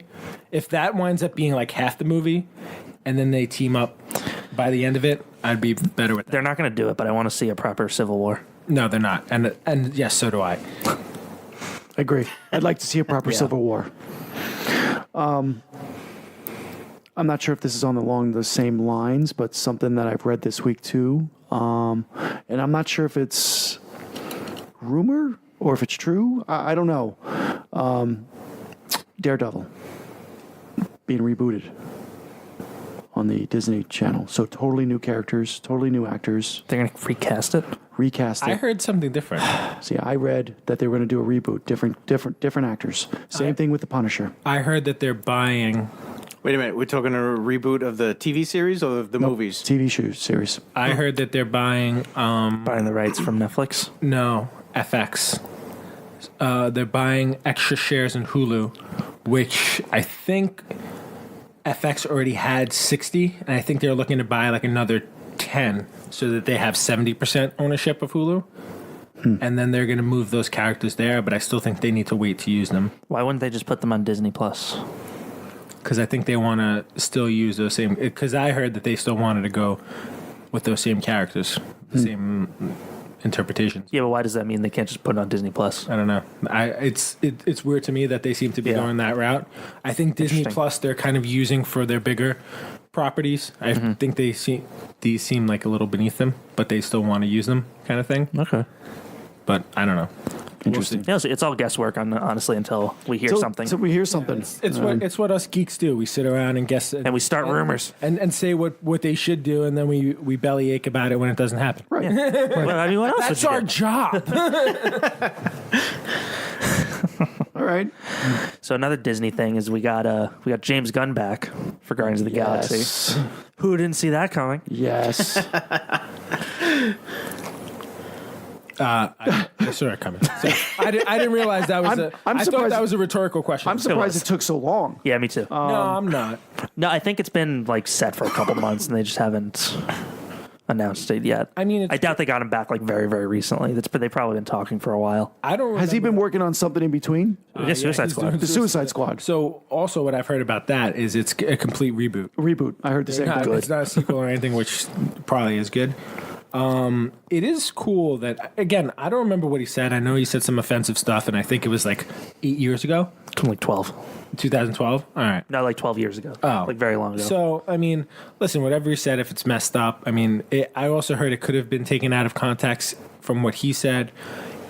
And be that as it may, I mean, it was Marvel's job to go back and, do the background on him. Like, my company does like a social media background on me. There's no way that Disney. There's no way that Marvel and Disney did not know about that already. Yeah, I think I was pretty disappointed in them that they just didn't kind of back him at the time. Yeah, and at least like had him like do a letter of apology. I mean, Bryan Singer has like sexually abused like how many kids at this point, and he's still making X-Men movies. Like that creep. So, I don't know why James Gunn didn't get like the slap on the wrist or whatever.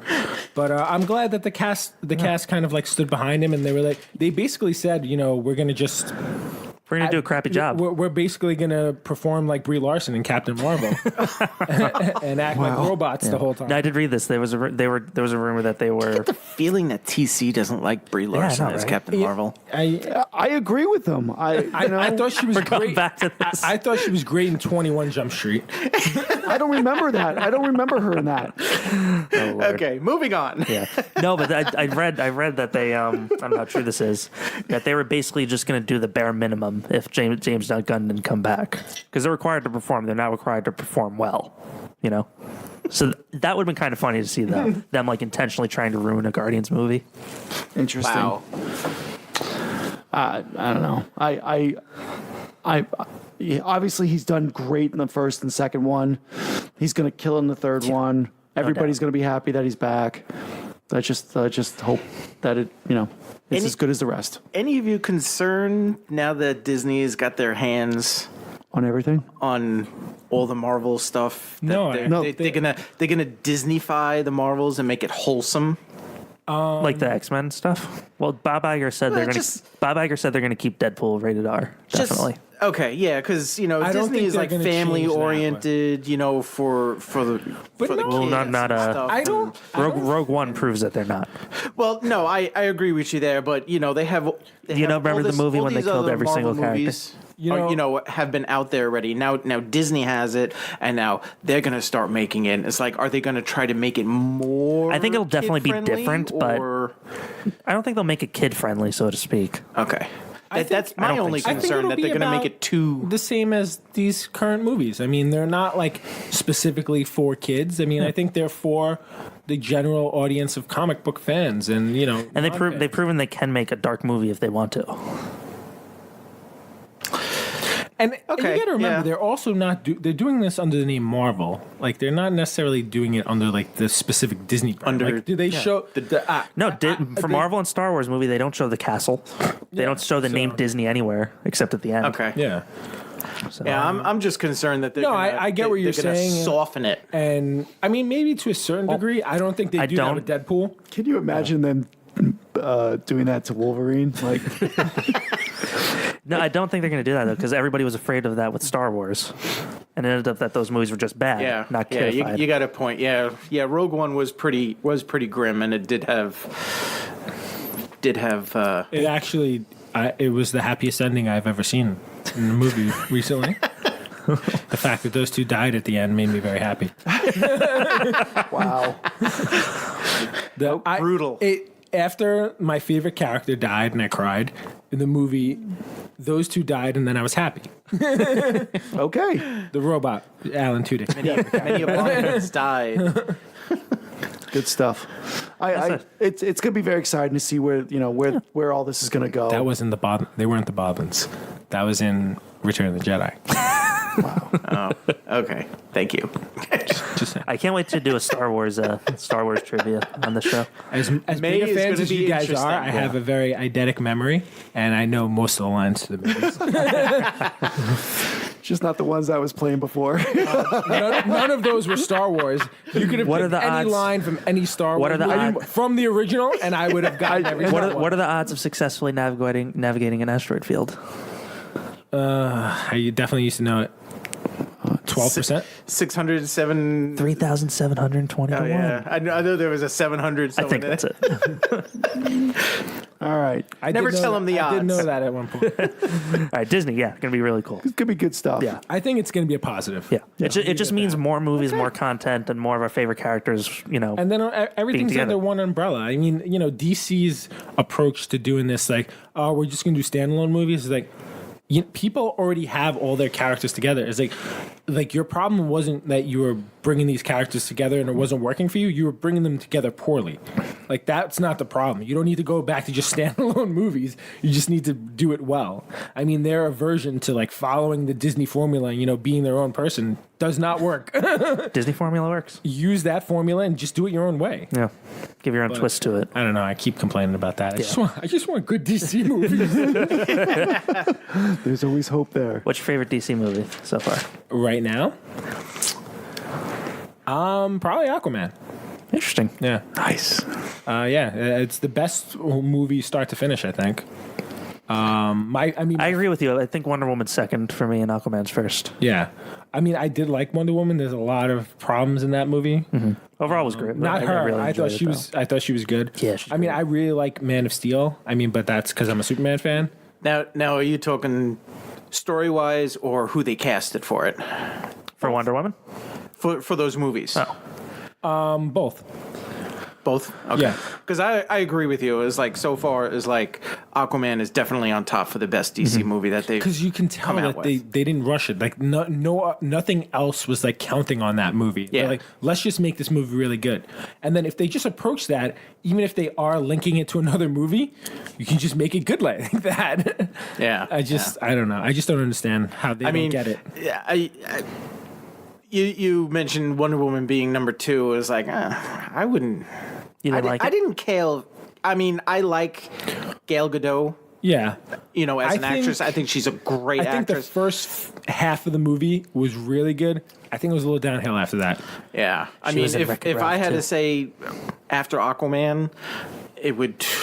I would probably have to say the second Dark Knight with Heath Ledger. No, we're just talking about the new ones, though. Oh, the recent ones. We're not counting, though. We're counting, like, this DC universe. Since Man of Steel. Oh, 100%. Oh, if we're going all DC movies, I'm going... Yeah, I wasn't going to go so far back. I was just going to go... No, those are, a whole separate universe, so... I rewatched Batman 89 last week. Yeah. Still think it holds up, or you have problems with it? No, Jack Nicholson surpassed Heath Ledger for me. See? But still doesn't beat Mark Hamill. Sorry. It's all right. Mark Hamill's a different interpretation of it, though. Oh, yeah, they're all different. They're all different and great interpretations. Oh, hey, guys, guess what? We're still recording. Oh, no more technical difficulties. I'm not going to lie. If you were going to say we weren't recording, I was definitely going home. I was like, all right, well, so we won't be publishing an episode, and we have our next guest on Friday. All right, so while we're on movies, So we've got. I mean, unfortunately, we're not going. Were we going to the next? I thought we were going to go on movies for April. Oh yeah. Oh yeah. You're right. We got out of order there. Yeah. And then we can talk about Star Wars celebration. Christian Haydenson, your favorite? Yeah, I heard he's going to be there. Yep. don't ruin my thunder. Because he's not doing anything else. All right. So in April, we got a couple of movies coming out from the superhero comic book world. April's busy. Got Shazam. Then we got Hellboy and Avengers Endgame. That's a huge month and those are 3 big names. Yeah. Want to start off with Shazam? Shazam. That's the first one coming out. I'm excited for it. I am too. I have a feeling that it's going to kind of be like the DC's Ant-Man. Okay. A little like bit a lighthearted movie? a little bit break from like the norm, and I'm bracing for a flop. It's. I mean, I'm going to be honest. I'm bracing for a flop, but from what I've seen from the trailers, as like, okay, it's like maybe they're just showing some like little bit of corny stuff. It can go hit or miss with the trailers. Like you can take it either way. I'm really excited for it. Yeah, I think I'm going to enjoy it. I don't know that. Yeah, but if it is kind of like, I think it's going to be like kind of like an Ant-Man, I think I'll enjoy it. Yep. If you guys weren't also going, I probably wouldn't go see it. We got do we have tickets? Did we no, not yet. You didn't buy tickets yet? We either have 5:30 or 10:30. April 5th. I'm waiting for them to add more in between. So we're not going. Probably. We'll see. All right, so cool. I thought I was going to the movie, and now we're not. Do you guys want to go to 3D? I don't care. Bruce 3D. 3D? Exactly. Yeah, I'm not a big 3D fan. It's $23. Oh, I don't want to do that. Okay. Yeah, great. I mean, Hellboy, I'm excited. I don't care if we go opening night or not.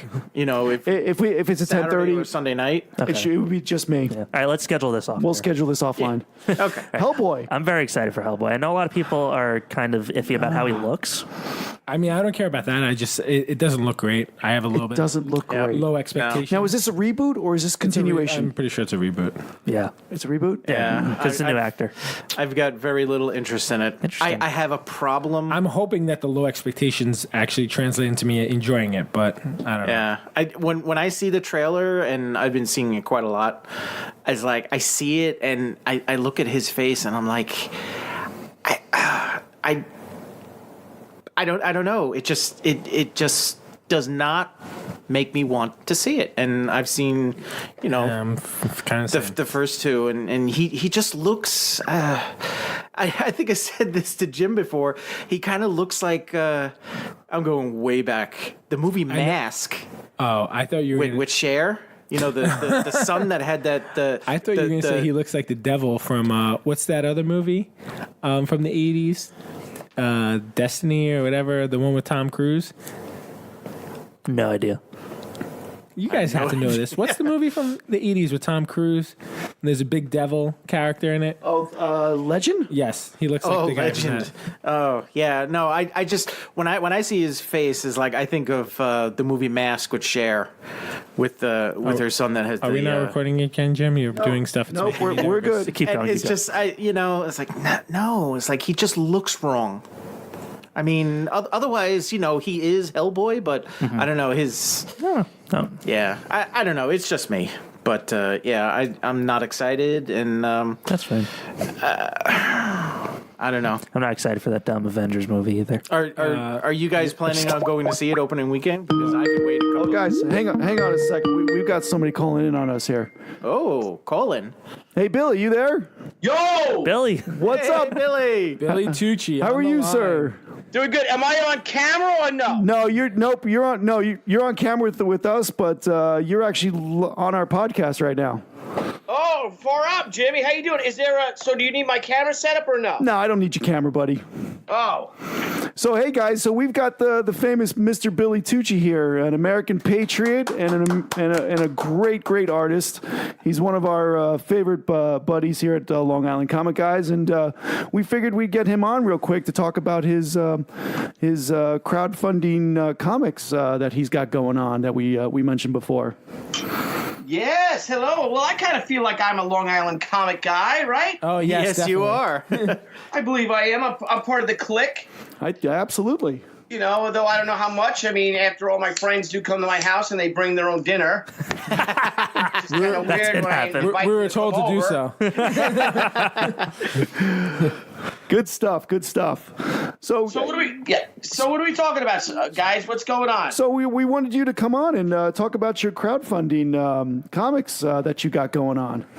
Oh, yes. Because we're actually, I'm excited for it, but, you know, and I was telling the guys about it, a little bit about it. So, you know, we'd hope you can give us a little insight. Oh my gosh, it went off like gangbusters. You know, I mean, it really just, you know, we've got now, we launched the other night with a little test video, if you guys saw that. Yep.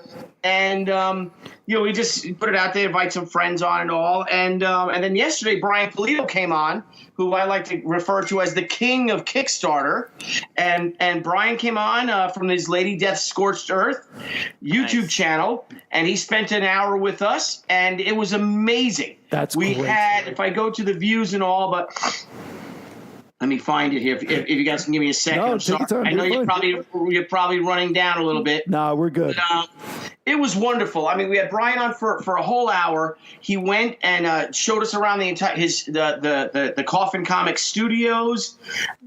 He talked about Lady Death Scorched Earth #1, his new Kickstarter, his latest Lady Death Kickstarter, and just from that, in one day, and that hour went quick. And as you guys can attest, I'm sure, time flies when you're just talking with your friends. You know what I mean? Especially when you're talking comics and things like that. It really blows out. I mean, time just goes like that in an instant. And as of now, even though we've been on for 2 days and we've got 220 subscribers. Nice. It went over fantastic. And then Monday, we have for our second episode. That was our first official episode. Our first one that was just us, Jimmy, that you tuned into, was called Episode 0, because it was just us just talking to one another and seeing if we could pull it off. Yeah. And it's our Crowdfunding Comics YouTube channel, so if anyone's there, please subscribe. And it went over fantastic. So now on Monday at 8 p.m. Eastern Daylight Time, we have Bo Smith, the creator of Winona Earp, and his writing partner, Tim Rozon, who stars as Doc Holliday in the Winona Earp television series. Nice. So we're going to have them on. I even got my props set up. I've got my old... Look at that. It's my model. This is real. It's my my Colt Model 1860 Army. That is hysterical. That's awesome. Yeah, so I had that because I want to play with it, and my partner Niall Scala and I from Creators Point, we've been thinking about getting like hats and dressing up like Mike TV from. That's great. But then I also got my Peacemaker here. Oh my God. So, you know, it's I gotta have my props ready. Of course. For Tim, and what's great about Winona Earp is the television series has repeatedly won the People's Choice Awards for Best Sci-Fi Television Series. It's won like all the fan pages, things like all the fans things and stuff, and so we're really excited to have them on because they were approved by and there's a movement going on right now called Fight for Winona. They just took out huge billboards in Times Square in Los Angeles, and for some reason, the show's been approved for Sci-Fi approved the show for a 4th season, and the ratings are phenomenal. But for some reason, they haven't started production yet. Okay. And it's not the cast-wise, so we're going to get to the bottom of that. And what I love about Crowdfunding Comics is, as you guys can all attest, and thank you all for supporting us, is, you know, a little over a month ago, I did my own crowdfunding, my own Kickstarter for my little book with my partner John Brolia called Zombie Sama. Yep. And in 28 days in our campaign of this book that no one's ever heard of, we raised $32,000. Wow. That's amazing. And it really struck me that, wow, now, and I learned so much. And, you know, Brian Polito, Jimmy Palmiotti, Brian Miller, and Christy Miller from Hi-Fi Design. They do a lot of my coloring and things. They were really instrumental in helping us and guiding us along. So I'm like, you know what? Why don't I bring my buddies on who were nice enough to help me get in, you know, to figure out how to crowdfund some comics, and get my pals on to share their insights with the comics community or anyone who wants to crowd either Kickstarter or Indiegogo their own books. And it went over phenomenal. I mean, our live stream was crazy. We couldn't even keep up with it because people were just firing questions off. And I'm so new at all this. But it was a wonderful experience. We want to have this positive, educational, inspiring learning experience to talk to the top people in comics who have all crowdfunded their books and to give them insight to others who want to do that, may want to, because this is a golden time. This really is a new golden age for people who want to publish their own comics. And you can do that by going directly to the fans. Right. If you want, we can get into the whole idea of the distribution network between Marvel, between DC with the big shots, but how Diamond Comics works and how comic shops work. Because we love comic shops. And I actually had a retailer come up to me at the South Carolina Con 2 weeks ago, and he's like, so why aren't you doing this book? Why are you doing this book as a crowdfunded book and not doing it to the direct market? And I said, well, it's a 48-page book. It's part one. We have 3 48-page books right now going on with that in that trifecta, that series. And we really can't afford to go through the direct market. And he goes, yeah, but don't you understand? If you do more books, the retailers will buy more of your books. And his name is Kyle. He's a great guy. He has a book called Hero Cats, if any of you have heard it or read it. But he's also a comic book retailer. And he's like, well, Hero Cats did not get a profit until issue 13. And but now it's all profit. Now we're going like gangbusters, and I'm like, I can't afford to wait till issue 13 to make a profit. I mean, I've got a mortgage. We live here in New York, Long Island. I mean, I think Suffolk County and Nassau County amongst the most expensive counties to live in the entire United States. Right. Yeah. And I don't have time for that.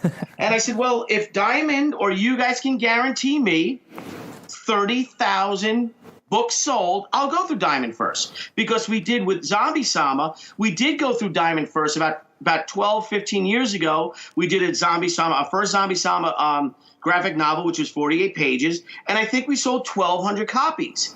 And of that 1,200 copies, the way the distribution network is set up is that Diamond Comics gets 20% of that. The retailer, Diamond of the 100% pie, Diamond gets 20% as being the middleman. The retailer gets 40%. Wow. The publisher gets the other 40%. But out of that 40%, which comes out to be for a $3 book, it's roughly a little over $1, maybe $1.20 for that book. But out of $1.20, I've got to pay my colorist, my letterer, my printer. You know what I mean? All that you have to pay the artist. You have to pay all that. So it costs about $15,000 to put out a comic book. Wow. So I made off a Zombie Sama when we first put it out. I think I made $1,200 of a comic that cost me close to $15,000 to make. Wow, that's amazing. And the numbers are just not there. And unfortunately, self-publishers and smaller indies are not. We're not Marvel. We're not DC. We're not these huge publicly traded companies that, for the most part, and let's be honest, they use Disney uses Marvel as a tax write-off. Right. They do, because the numbers aren't there. Thor, if your top 20 books are selling to get in the top 100, you just have to break 18,000 sales. I mean, it's crazy. That's amazing. It really is. And so now we can go directly to the comic shops, to the consumer for our special edition. For Zombie Sama, we had 440 backers. And out of that 440 backers, we raised, like I said, $30,000 plus. Great. That's amazing. But now, if you guys can tell me, there's roughly 200,000 comic fans, I think, that regularly buy comics every month, all across the world. No, it's just me. I'm buying 200,000 copies. Say again? It's just me. I'm buying 200,000 copies. Yeah, that was Tess. That was Tess. Sorry. What's up, Tess? How are you? Good. How are you? Great, buddy. So I'm gonna light my pipe if you guys don't mind. I'm drinking some wine. I'm gonna light my pipe. Absolutely. So and it's a regular for pipe. us too. I never did any reefer, any drugs or anything like that. I haven't tried. Don't do drugs, kids. This is live on the podcast. Billy Tucci says no to drugs. Everyone. This is my addiction. Stuff. But so the funny thing, so the thing is that, now we can do our crowdfunded comic. We can have our Zombie Sum with our 440 backers, which means that's 440 people buying the books. We raised that much money, but now the book is done. The book is completely financed. The book is completely funded. So now I can solicit it through Diamond with a new cover and hopefully reach more than just 400 fans out of the 200,000 that buy comics. That makes a lot of sense. Yeah, and he was upset, and I get it because he's losing money. But the way the other way, you're losing money. Say again? You're losing money the other way.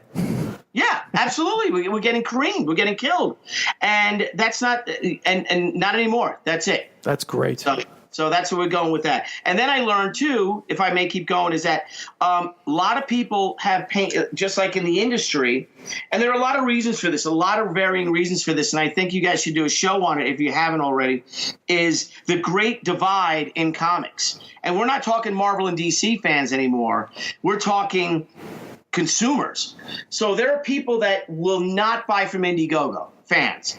I'm sorry, and there are fans that will not buy from Kickstarter. There are fans that have told me if I put Zombie Sama on Indiegogo, they'll buy it. But they do not want to support Kickstarter because there have been several creators that have had a successful Kickstarter crowdfund going, and the book is already paid for, and maybe they're 20 days into their 30-day campaign, and Kickstarter will cancel it. Will cancel the campaign. Because someone would call and say that, oh, well, this guy voted for Trump, so he's a Nazi or he's a racist. And there's no basis to it, but they do it. So then a lot of people then gravitated towards Indiegogo, which has a lot more loose. They don't really care about that. They care about money. You can make money for them. They want to finance you. So if I may make a little pitch for myself, this Wednesday, the 27th of March at 7 p.m. Eastern Daylight Time. It's not Eastern. We're going Indiegogo live with Zombie Sama. Yep. For a 2-week campaign exclusively for Indiegogo patrons. And it'll have 2 new most of the levels are the same, but there will be an Indiegogo exclusive Zombie Sama, John Brolia, Frank Frazetta homage cover, and the She Return of the Warrior preview Ashcan comic has a new cover by me. Very exciting. Awesome. So it really is. It really is. And I feel so excited about self-publishing again. And I've had my fair success, I guess, with the big two. But there's nothing like when you have your own book, your own creation, and you put that out there and people respond to it. So, you know what I mean? Yeah. So have you talked to a lot of your other comic book acquaintances about going this route, to going over to these type of crowdfunding sites? Apparently I'm the only one who's doing 2 campaigns, who's doing both Indiegogo and Kickstarter. Okay. No one's done it, so I'm a trailblazer once again. Well, there you go. We hope it works out well. But why not? Why not do that? It's business. Then people have to remember that comic books is a service industry. Mm-hmm. You solicit a comic, you promote a comic, you advertise a comic book. People, especially in comic shops, they put it on their pull list. That retailer takes money out of his own pocket and pays for that book. Right. Because there's no returns unless your book is phenomenally late. You know what I mean? There is no return. So it is a service industry, and you've got to deliver those books. You really do. And going back, is what I love about the idea of crowdfunding your comics. And if it is a successful crowdfunding campaign, that book is done. And now you can go to Diamond and you can go to the comic shops, and those retailers will know, and those fans will know that book is done. That book, before it's even solicited, the entire book is done. And they know, and when we go to Diamond, we're starting with Diamond with the She 25th Anniversary Diamond Edition and Zombie Sama first, and then the new She stuff I have coming out. But we're giving guaranteed shipping dates, too. Wow. So the retailers will know that book is in their store on that day. That's fantastic. Yeah, and it's all because of the fans, going directly to the fans who have graciously believe in you so much that they actually will take money out of their own pocket, you know what I mean, and crowd and make your book a reality. And that's why I love the idea of comics that, again, as I said, we are all competitors, comic book publishers. We really are. But something like this with a crowdfunding format that you're not fighting for shelf space, because you're not. your book is not next to, Submariner. Your book is not next to Thor, something like that. You're going directly to the fans, and their entire focus when you have a Kickstarter or an Indiegogo campaign is on you in that book. Right. And all the books come signed. So, you do a 64-page book for $25 signed by the creators, and there's only, 1,000 of them maybe. You know what I mean? That's a pretty damn good. I think that's a good deal for 64 pages of comic and story and art signed by the creators, and it's less than 1,000 copies. I think for $25. Plus, you get all the swag because you do, our stretch goals. You get stickers, you get pins, all that other stuff. So you get this nice little cool package, and we're like Stan Lee circa 1969. Everyone can be a Stan Lee circa 1970. With the crowdfunding thing, and I think it's wonderful. I really do. I'm excited for the zombie samba because the pledge I did, I got to choose. I get to pick a name. I get to give you guys a name for one of the characters, which I'm excited about. That's awesome. Is it you? I'm one of them. Yep, the one of the four. Well, there's a great character. There's a couple of great characters. I'm finishing up the script now, so but I'll call you, Jim. Of course. And I'll see if you want to be, because there's some really good characters, and you could be that. And I think it'd be fun. There's a zombie cop. Maybe you could be a zombie cop. Definitely. And there's a newscaster. There's a couple of people. Some are kind of swarthy. I don't know if you want to be named after a swarthy character, but cool guy, cool character and stuff. So it should be. It's going to be fun. It's very, very cool, and we're excited about it. We're excited about the Indiegogo. I know I signed up this week for an account on Indiegogo, so I've never thought about going on that site until you mentioned this. Yeah. So very excited about it. And there's a lot of great properties on Indiegogo. I've just been learning about this, and that's when I came up with the idea. Well, Niall Scala, my partner from Creators Point, we had coffee a few weeks ago, and Niall, when we saw you at the store signing I did. Yep. And Niall was saying, I want to do he has a YouTube channel and a podcast, and they wanted to do a show on, well, let me go check out these various crowdfunded books. What's the latest Kickstarter book? I'm like, oh my God, dude, can I do that with you?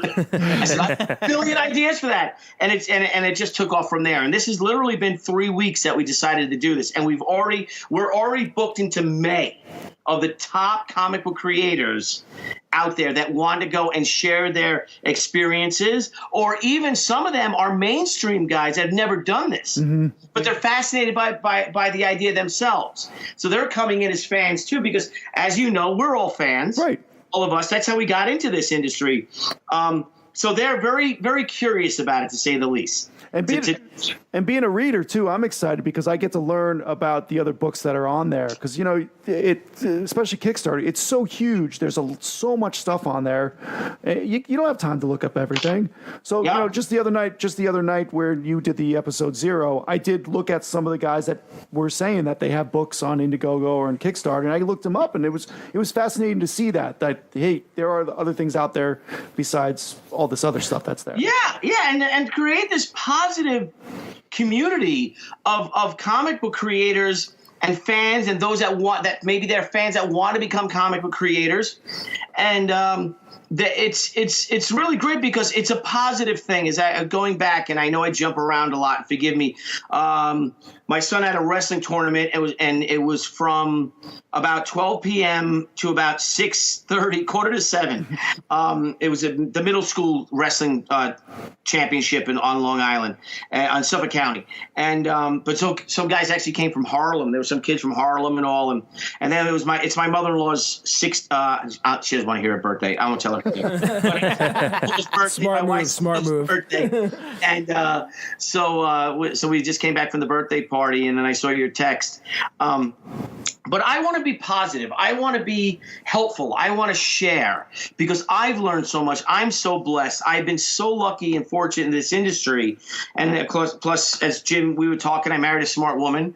You know what I mean? She put away, retirement money for us, and we have our retirement, our kids' college education's paid for, all that kind of stuff, because I have no idea about any of that stuff. But then so much, so much infighting in comics and lines drawn, battle lines drawn, and people are just at each other's throats or critiquing. Here's one artist critiquing an unsolicited critique of another artist that led to this whole big blow up 2 weeks ago, and where comic fans and creators switch sides, chose sides and stuff. And it was a mean-spirited attack on a very established comic book creator who did a cover that she, and in my personal opinion, she was completely wrong. She was completely off mark with her criticism. And then a lot of people came to his defense. A lot of comic book creators came to his defense. And then that started a whole thing. That comics is an old boys club and blah, blah, blah. And, like I said, battle lines were drawn. Things got a little heated, a little testy. Someone had to apologize publicly. Someone was threatened to losing their job from one of the big two over it. And he was just like, hey, I think you're wrong. But I want to stay as far away from that as possible. So I have friends on both the left and on the right. And but we're all, We're all comic fans. We all love comic books. We love storytelling. We love the idea of comics. We love the history of comics. We love pop culture. We love movies. So I'm bringing that in. I want to be an arena of civility, especially now what's going on in comics, that everyone can come into that arena and we can all be civil with each other and we go promote our books. And again, I want to be like Stan Lee 1970. There you go. Awesome. Fantastic. Yeah, and we're doing pretty good. And I had something amazing happen, Jimmy, is that a fan of ours, if I may, I know I keep talking. Nope, you're fine. A fan of ours sent me an email, and he wanted to buy a Facebook ad for us for like $1,000. Wow. To push crowdfunding comics. And I said, you don't have to do that. I said, if you want to, of course, please, but and his name is Brian Blevins, and he's a phenomenal writer himself, and he owned the biggest gaming store in Arkansas. He's a big gamer, but he's also a writer, and he's an amazing writer. He sent me his pitch, and we were talking a few weeks ago, and spent a couple of hours going over his pitch and all that. And now he wants to make his own comic book. And I said, well, by George, do it. You can. But so I told him, I said, you know what? I said, there are things we need for crowdfunding comics. And I said, I can send you a list of what Niall sent me of the things that I need to get for this website, because we're going to go on at least twice a week, maybe more. Right. And it was a list of 6 or 7 things. From a boom, a camera boom, to a web camera, to a really nice camera, a real 4K camera, to lights, to a master switchboard, to little things, cables. I'm like, if you wouldn't mind donating, if you really want, because he was very adamant about donating. He wanted to donate. I'm like, well, if you want to donate, I said, can you get something? Well, we'd appreciate if you get anything from the list. Buy us a monitor. We need for me, a new 27-inch monitor. I can have another monitor, and it's about $130. Right. Could you do that? Brian Blevins bought every single thing on that list. No way. Wow. That's crazy. Everything. It had to be close to $2,000. Wow. That's amazing. I'm like, what are you, crazy? And he's like, no. He's like, I believe in this. You've inspired me because I want to do my own comics. I think I can now. And he came into it, like his store burned down, and he ended up getting money from the insurance. And now he wants to throw that back into, because he's a comics fan. He loves it. And he bought everything on that list. That's amazing. And we set up like 6 or 7 things, including this amazing Luminix G camera that's Panasonic camera, 4K camera. Wow, look at that. Oh my God, you got to see this thing. I'm like, I said, I'll borrow it for a little while and send it back to you. He's like, no, keep it. I want to donate it to the website. So we're going to have a lot of fun with this stuff. That's great. And I want to be like you guys. I want to go serious. And if you guys don't mind me having on every once in a while, once a month or something, I'd love to come on because I love this. And you guys know me. I love talking comics. I love this whole thing. And there'll be events that happen, strange things, controversies. And that's all great stuff, talking points, you know what I mean? Yeah, we can talk about Avengers Endgame when that comes out. Yeah. But we were just about to talk about I want to be a part of that. What? We're just about to talk about what our feelings are on it, actually. All right, well, I'll be quiet, and I'll let you guys talk, and I'll listen if that's okay. Maybe I could join in here or there. But it's again, just thank you for having me on. It's been a wonderful ride so far. I mean, we've been live since Tuesday, and it's just going big. Right now, we have over 200 subscribers. Give me a month or two, I want 20,000 subscribers. There you go. Wow. And it's all sharing. And then we're going to start doing things like we're going to start doing compilation shows. So I asked Brian Pulido, what mistakes have you made? And he went through this litany of mistakes. And why not do a compilation page after, say, 10 or so interviews of me doing with all these big names in comics and have a show? Mistakes. I made a few. And they can go and learn Kickstarter mistakes from these hugely successful guys and gals, comic creators. And it's I think it's very instructional, and it's very positive. But we will talk about projects that fail as well. Mm-hmm. You know what I mean, and all that. But I think it's I think we're doing something pretty cool. I think it's kind of interesting. That's great. Very exciting. That's great. So listen. So I definitely want you to come on our show. I want you to be here with us while we're sitting at my dining room table. Yeah, recording this. We got the scotch. We've got food. We get great food here. These guys can attest to all that. Yeah. But we would love to have you sooner than later. On our show with an official interview. What's your basically origin story, just everything about Mr. Billy Tucci. Yeah, well, this is our 25th anniversary month. Today is March 23rd. Is the day that we sent the film, the She film, the separations. Back then they did a couple. We sent the files to the printer, Quebecor. Wow. So today marks our 25th anniversary. And here's a funny, if I may jump in with the story. Absolutely. I'll be quick. Things were so bad. I had a really good, I worked for Macy's and I was designing children's wear. And then a friend of mine came to me that there was a company that saw my designs and wanted to hire me.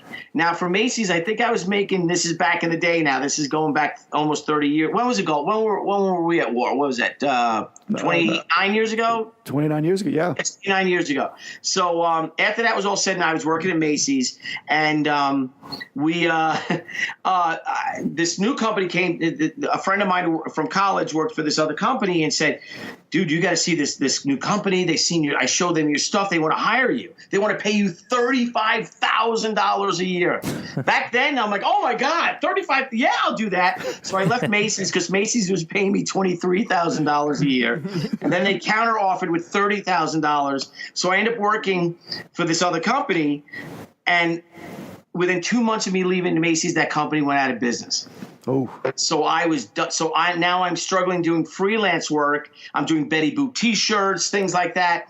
And again, going back to is that on this day, after 2 years, because it was 2 years or so after I left Macy's, and this other job, that I'm struggling. And at this point, things were really bad because I was throwing everything I had into this comic book She that I didn't think anybody would care about. And I was 6 months behind on my rent. My mother was kind of helping me out a little bit. She had a job, and then she got fired from her job, or let go, or whatever. She got fired. I didn't think she got fired.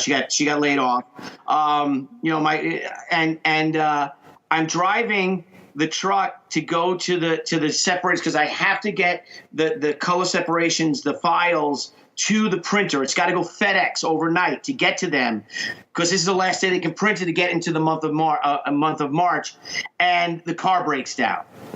So I got to take all this film and everything like that. I missed FedEx on Long Island, which closed at 7, and then I got a cab and raced to the Ronkonkoma train station and took a Ronkonkoma Express. Some reason there was an express at that specific time. Jumped on an express, got in there, got in a cab, and rode to the FedEx office in Manhattan that closed at 9:30, and got that film in on the very last day, the very last hour. Like they were closing up. Like, no, this has got to go. I had it all packaged up, and they shipped it out and went to Quebecor the next day. And of course, they were able to get the film, print the book up, And then in a week, the book was in stands, and the rest is history. Wow. Well, so that's amazing. Yeah, it was a crazy story. So that's our anniversary. But I'd love to really get into detail about that if you don't mind. Yeah, absolutely. We'll have a whole episode for you. Stuff like that. But I'd love to come in. We'll definitely have an entire episode just for you. We'll have 2 hours just for you, Bill. Well, that's way long. You know what? Like you said, you got just talking, you lose track of time. Right. Now, okay, so I'll let me listen in, if I may, and join the conversation. It's enough about me. So I've monopolized your time already, but if I may hang out on the podcast until the end. All right, so what we're going to talk about next is we were just about to talk about Avengers Endgame, and I was going to say it's pretty unprecedented. It's a culmination of 11 years, 20 movies, all leading up to this climactic finale. And, I'm personally definitely excited, doing my best not to draw any conclusions with all these, trailers. Like, I've just stopped watching trailers personally at this point. Although this trailer was really good because it used a lot of old footage. I saw a little bit of it, and very little spoilers. Yeah, like I don't think a comic geek has anything else to compare this to at this point, in terms of like this type of production. It's just I'm really excited. I mean, I hope I don't get let down. I don't think I will be. I enjoyed the first part, but I'm really looking forward. Really, any of the Avenger flicks have been fantastic. Yeah, they've definitely been enjoyable. So I doubt that this one's going to be any less than what the others have been. Yeah, just a lot of writing on it. So many movies. A lot of writing on it. Many years. I'm excited over it. Yeah. Has there been Can I ask you guys a question regarding the Marvel universe, so the Marvel cinema universe, the MCU? Yeah. Are the X-Men in the same universe as the Avengers? Not yet. They will be. They will because of the merger. The Fox merger. And remember the scene when X-Men, when they walk up to Wolverine the bar and he says, "F off." But I know that's the X-Men universe. I didn't know. Yeah. I don't know if So we were kind of speculating earlier that they're probably just going to go and create their own whole new X-Men world here, and kind of that old stuff was just back when it was Fox. Did you guys talk Captain Marvel already today? We did. We had a pretty lengthy conversation. Did you see guys see it? No, I haven't seen it yet. Oh, no. we all saw it. All four of us have seen it. Did you like it? Was it good or? I think our average score is like a 7 out of 10. Wow, that's really 7 out of 10. Like average between us. I was a 6 personally, Bill.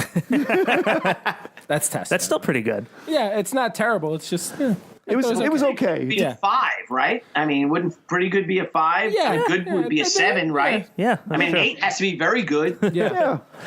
It was a good flick. I mean, I think they could have done better. We're going to backtrack here. I think they could have done better with the main character, Captain Marvel. I think they could have gotten a better actress. Not a fan of her. Not a fan of her. That tells a lot because that's the whole movie. Yeah, she just to me she was dry. It was. I've always used this word a lot, but no emotion. I guess just dry. Yeah. Now, who would if I may throw this out to the round table? If you were casting Captain Marvel, which actress would you choose Natalie to play? Dormer. And she's Carol Danvers, right? That's who she is? I already said Natalie Dormer. I don't know if you know who that is. No, who's that? Let me check. Yeah, if you see her, you probably know her. Do you watch Game of Thrones? I just got the first 6 seasons on DVD. Yeah. I haven't watched it yet because she's in Game of Thrones. Season. Yeah, she's been in a few things here or there. I think she'd probably be the right person. Is she the Dragon Queen? No, she's not. She's kind of a sub character. But I saw some. If you remember the Natalie Dormer. Natalie. He's looking her up. Yeah, she would have been great, I think. Yeah. But yeah. Oh yeah, she got those that beautiful light green eyes or whatever she has. I feel like she would have been the right pick, but that's just me. Mm-hmm. We'll see how she does. What about you, Jim? Who do you feel? Who else is with us? Tess, Jim, and who else? And Bruce, and Matt. Matt, Bruce, and Tess. What's up, Matt? What's up, Bruce? I'm afraid to turn my laptop around for the camera because I don't want to unplug any the many cables here. Because already tonight, we were recording. I must have hit the button and we recorded 10 minutes of silence. So the record button stopped, and I didn't realize it for 10 minutes. So, I try not to move the cables around too much. Well, Bruce, did you feel that Brie is it not Brie Larson, right? Yeah, Brie Larson. Did you think that she is Captain Marvel? Who would you choose? Who would you consider? You know, who would you consider? Who would you pick if you were the casting director? That's a little difficult because I never really followed the comic, so I really didn't know too much about it, which is probably why I enjoyed the movie so much more than Tess did. Yeah, me too. Honestly, I don't know who I would have picked for it. Yeah, that's the thing. I don't know what she's supposed to be like. Yeah. You know? Like, I've always kind of just imagined her as Marvel's female Superman. I knew Brie Larson, just by name. I definitely, I haven't seen any of her other film or TV work. So she's hot in Skull Island. I didn't see Skull Island actually. She was in that. Was that good? Yeah, I remember her in that. That's right. Like tough hot. Yeah. I didn't see that one. It has nothing to do with the attractiveness. It was just very robotic. What? It was just very robotic. She seemed like a very robot. It seemed like, to me personally, it seemed like she was kind of just there to collect a paycheck. Wow. But wow. Oh, yeah, and Arnold was more human as a machine than she was. Yeah.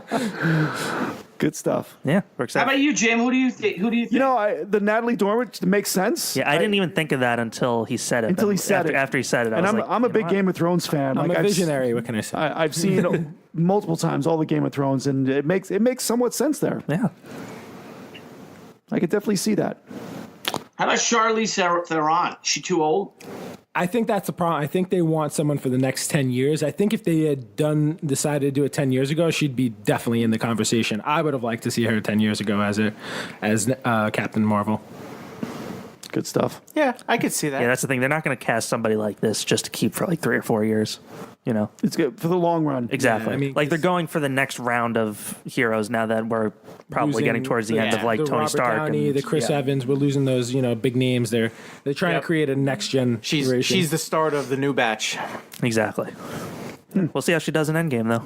Do you guys want to move into Star Wars Celebration quickly? So, yeah, we got Star Wars Celebration coming up next month. Mm-hmm. It's from April 11th to the 15th. We considered going a little bit, right? Yeah. We decided against I think next year or not next year, because every 2 years, it changes It's in every Europe year. next year, It's right? in Europe next year, and then the year after that, it's back in the States. Okay. So, big announcement was the Hayden Christensen. Yeah, Hayden Christensen, which Tess is not a fan of, but he just announced.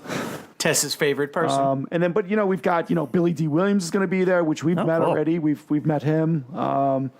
Multiple Colt 45s in hand. Multiple, yeah. So is it like Comic-Con in that they have panels and stuff? It's and just autographs I don't know, and booths. I'm envisioning like what it is. I'm thinking it's just one big giant room with a bunch of tables where all these people are sitting, and then they do have panels and. Do you think they have vendors and stuff? I'm sure. I don't know. I haven't been to one of these, so is that in Orlando this year? This year's in Chicago. Oh, Chicago. Yeah, moved this year to Chicago. So it's been in Orlando, it's been in Anaheim, it's been in London, I think, right? Yeah, here in the States. So Rosemont Center or McCormick in Chicago? Do you know? McCormick. Oh yeah, that's downtown. Yeah, that's kind of rough. It is. Yeah. They've got a pretty good, they've got the pretty. Alan Tudyk is going to be there, and Billy D. Williams. I mean, we're all massive Star Wars fans. I'd love to make it down one day. Yeah. Did you guys get your hotel rooms? Are you guys going? No, we're not yet. We're not going to this one.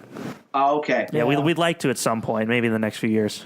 It's actually pretty expensive, and it would be pretty expensive just for the autographs, because that's all I would be going for anyway, would be the autographs, and they're expensive. If Harrison Ford was there, would you go? I would go if Harrison Ford was there. He's the only one I'm missing autograph-wise. So, but that's going on. I know that they're supposed to announce more peoples, because we're still a month away. So there's still more announcements coming. So who knows who's going to be at that? They haven't announced, Mark Hamill yet. But I imagine he's going to show up. He probably. Oh, really? They haven't announced him yet, but I imagine he's going to be there. He's been there every year so far. Everyone that's been going on so far. So we'll see. I mean, I hear he collects his bags full of money every time he goes. So Yep. I'm sure he's going to do that. Yep. So what else on the agenda here? You guys want to wrap up by talking about what we've been currently reading? So what I've been reading. Watching. So I started. So I finished the Batman Halloween. Long Halloween, the graphic novel, which was fantastic. Loved that graphic novel. Billy, have you ever read that? No, I have not. It's really good. Yeah, Long Halloween might be one of the best Batman stories I've ever read. Really? Yeah. Yeah. Even trumping the Court of Owls. Jeff Loeb and Tim Sale. Yep. Tim Sale and Jeff Loeb. Yep. Yeah. Okay. Even trumping the Court of Owls. Yes. Even though Court of Owls is my first Batman story, this is still my favorite. So I'm reading the next part of that, which now is Dark Victory, which I'm a quarter way through, and again, it's like just as good. It's just as good. It picks up right after the Long Halloween. I think it's like a very close 1 and 2 between them. So far it's fantastic. I see them both as like one story almost. Yeah, so do I. I can't even differentiate between where one starts and the other ends. Honestly, So- well, actually, I can because it's pretty specific. Yeah, so that's what I'm reading. I'm reading the Batman Dark Victory right now. Cool. You watching anything? What I'm watching, I'm still watching Doom Patrol. That new episode came out last night. I didn't get to see it. I'm caught up. I think that's episode 6 now. Yep. I liked it. I actually. So one of the things that I noticed is like when like on certain shows they like focus on a certain character and you're like, oh, this is like my least favorite. I don't have like kind of a least favorite character. I mean, Brendan Fraser is fantastic as Robot Man. I really like him, but all the characters. I mean, in this one they kind of focused on the Elastic Girl a little bit more. Rita Farr. I really enjoyed her. I mean, everyone's just really good. I mean, Alan Tudyk, who you mentioned before, he's great as like the Mr. Nobody. We don't really get to see him this episode, but like just a small glimpse. Last week's episode, he was in it quite a lot. He was, and it's just fun. It's kind of a weird show, but it's like weird, fun, kind of like different type of comic show that you're used to watching. And this show is on the DC Universe paid subscription that they've got going on. Have you heard of that, Billy? The DC Universe? No. Yeah, it's a paid subscription. It's basically it's the Marvel's unlimited version for DC. So you get the comic books, you get to read. They got the older books that you can catch up on. And they got they're moving all their movies and TV shows to this DC Universe app. It's pretty good. I'm a big DC fan. I'm not much of a Marvel fan. I love reading the DC books. So the reason why I went was just to, read the older, you could read the first Batman. Yeah. You can read the first Superman from the 1930s and read a lot of those issues. And that's all digital, right? It's all digital. Yeah. How do you find reading comics digitally? Very convenient. I've never read a digital comic book. We're talking to Comixology right now about them. They want to digitize all our books and stuff like that. I like it because I'm on a train for an hour a day in the morning and then on the way home. So I get to read that on the train. Are you reading it on your phone? I read on my iPad. Okay, so because that kind of sucks to read it on the phone. No, it's very convenient for situations where, like, if you're in bed or something, you don't have light. Yeah, it's so easy to read it on an iPad. And don't get me wrong, I still buy my books because I still like the feel of a comic book. But for certain situations, I will go. I will buy it digitally. But with these paid subscriptions with the Marvel Unlimited and the DC Universe, you pay one flat fee for the year, and you get to read as much as you want.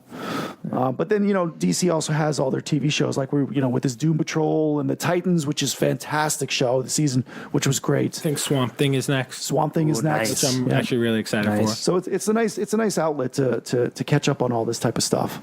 Yeah.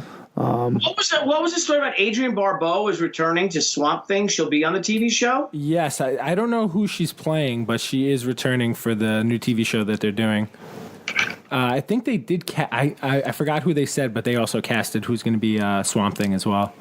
That's cool. Yeah, they probably already started filming because I think it's supposed to be coming out this year. That's exciting.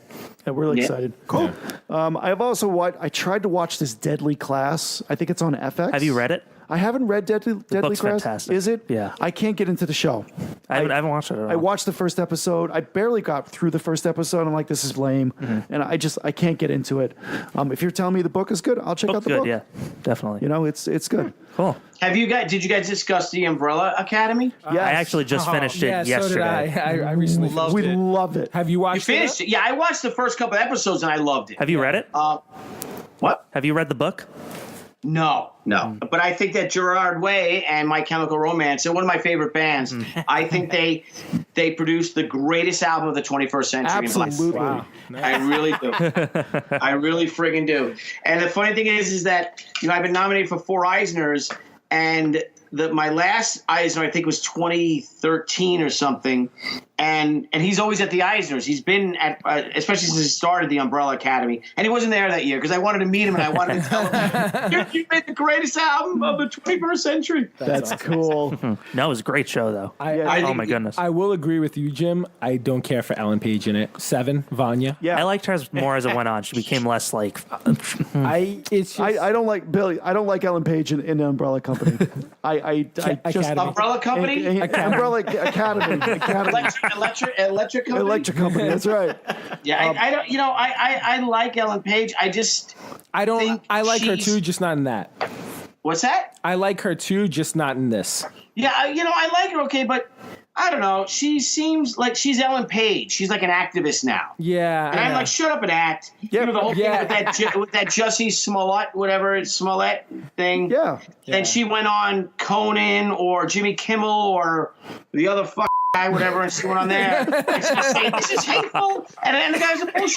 And they knew from the beginning that he was a bullshit. Right. Just act. You're getting paid to act. Just act. Nobody cares. Yeah. Nobody cares. Yep. You think you care about Humphrey Bogart's politics? Nobody cares. I think my favorite character was Klaus. Klaus is my favorite. I didn't like him at the beginning. By the end, I really liked him. He got a little bit annoying. I did like him. My favorite was probably Diego, number 2. Okay. I thought everyone else, other than Vanya, was pretty good. I loved 5. Number 1, he was really good too. That kid is like 13. The guy Luther, Tom Hooper. I don't like him. He was a little weak also. Yeah. Him and Vanya are probably my least favorites. Everyone else I thought was great. No, 5, like looking he was... forward to seeing, I mean, they leave it kind of on a cliffhanger, so, we're definitely looking forward to seeing more. Now, I'm curious now, this is going to be a little spoiler alert, Billy, so if you don't want to... No, that's fine. I'm not that engaged in it, so okay. But it looked like kind of at the end that they de-aged all of them? Yeah, yes. Next season, they went back to kids. They de-aged them. Yeah, so... They got younger. Yeah. Could we possibly be seeing all of them as different actors? Might be interesting. Yeah. So it's 5 would be the same. And that's why I kind of want to see what they did when they were young, when they were the Umbrella Academy. What did they do? The children. As children, what did they? Because it looks for the parts that they did show with the whole bank. Like back in the day. I want to see that. Yeah. For sure. To work as and they're probably I'm sure they'll cast those actors. I guess that's the whole point of it, and then you'll get your cast. I guess they'll go back and forth. Yeah, that's true. Yeah, you never know. So that'd be fun. No, I liked it. I like the look of the show, and that's not a cheap show to do. Oh no, not at all. They definitely spent money on it. But they're doing a very admirable job. Yeah, you know what I mean. Agreed. They really are. Cool. Yeah, I think overall, we enjoyed it. Yeah, awesome. We recommend it to others as well. Matt? Reading. Okay, so I've been reading a lot of old stuff since we did the Batman episode last week. I've been kind of going Batman crazy. So I read a lot of I read the first 10 Batman Detective Comics issues, which were actually very cool. I thought they were going to be a lot like I thought they were going to be very wordy, like the 60s Marvels books were.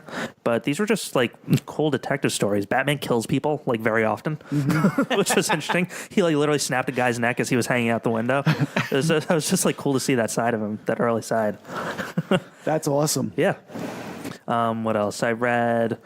I reread Hush, which I haven't read in a few years, which is always great. That's a big book. Yeah, I didn't realize how big that book is. 12 issues or something. It's a big book. Yeah, but it's great. I also read Batgirl Year One by Chuck Dixon, which was very enjoyable. I think you guys should read Year One? Yeah. Batgirl. I don't know if I've seen that one. Huh. Yeah, it's very interesting. What else? Oh, and Bruce Wayne Murder, which I think I said earlier, which was a really cool detective story where Bruce Wayne was kind of framed for murder. So, yeah, that I want to check out. Cool. Yeah, that I want to check out. Does Batman help him solve it? Actually, yes, he does. It's very interesting to see them both together. Because they are two different people. Yeah, of course. That's right. Very cool. What about you guys?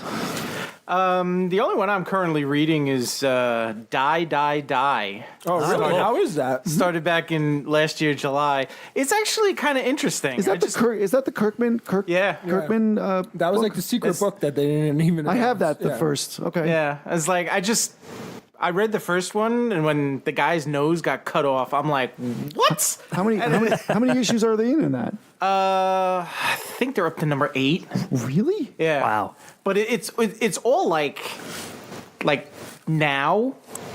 I mean, it's like U.S. government assassinations and stuff like that, and it's really bizarre. There's like so much political intrigue, and I'm just surprised that I'm still into it. But it's a really interesting book. I'm glad I picked it up. Very cool.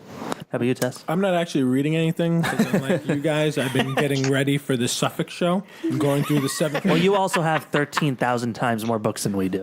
That's not true. Jim has. Yes. Jim, No. Jim has been working too, though. But you have more books than I do. I finished mine. so? I think you have more comic books than I do. Yeah, but you're not by much though. But I probably have double what you have, and they're worth half of what yours are. Probably. Probably. I'm hoping my Billy Tucci covers are all going to be going for a lot of money. Don't give it with the investment thing. Oh my God! Thanks a lot. So, if I may ask you guys, since I really haven't, I'm now with the whole Crowdfunding Comics YouTube site and be publishing again. I really am reading comics. I want to start reading comics again. I want to get inspired. What books can you recommend to me and the listeners out there to actually pick up? What is something, like you said, The Long Halloween? I haven't read that. Should I seriously go out and... Absolutely. Yeah, definitely read that. Definitely read that one. And then I'm reading the book 2 to that, which is Dark Victory. Dark Victory. It's like a direct sequel to it. Also Batman Hush, obviously. I have Hush. Yeah, Hush was good. Yeah, Hush was good. Yeah. What about you guys? As a overall, like one of my favorite reads was I don't know if you ever read like that original Civil War stuff, like the Cap versus Iron Man stuff. I think that's crap. Okay, cool. If I may, I'll tell you my whole thing. If I may go into that. Because I was a part. The premise I think is crap, and I think it's such bullshit. Because I partook in it with Jimmy Palmiotti and Justin Gray. We did Heroes for Hire. They expected the Heroes for Hire book. It was the last book announced as part of the Civil War storyline, and they predicted the book would sell about 30,000 copies. We missed all the initial advertising, all that stuff, and we sold over 100,000 copies of it. It sold out, and they had to reprint it, and they did a second printing.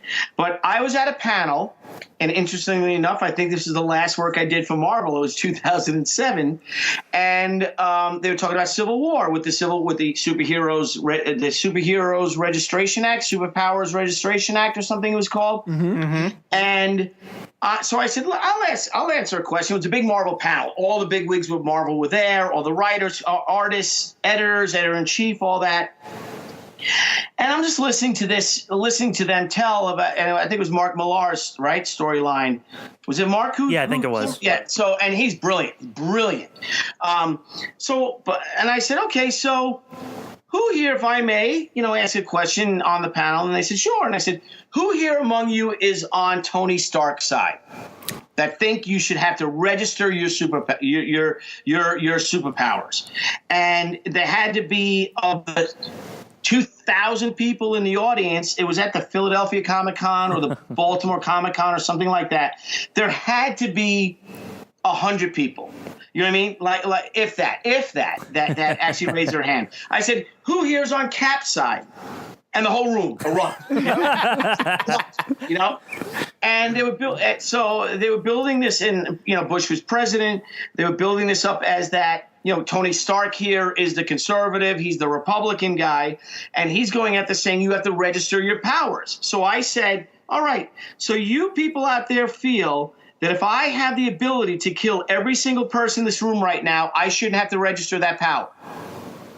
And they all said yes, and the whole big thing. Well, yeah, if that's your power, and you can, you're a Human Torch, you can throw a lightning, flame. They all know who he was, but you know what I mean. But if you have the power of Wolverine with your claws, you know what I mean, that you can kill people. You know what I mean?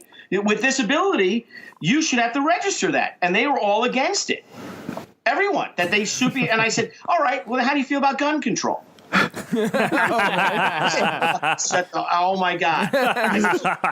So if I want to go out and buy an AK-47, should I have to register that? You know what I mean? And it causes this whole thing because I'm like, you know what I mean? Because I said Captain America, if I may, and I said I know this goes all against popular conception, and if you guys never want me on the show again, I understand. Captain America, he's the conservative here.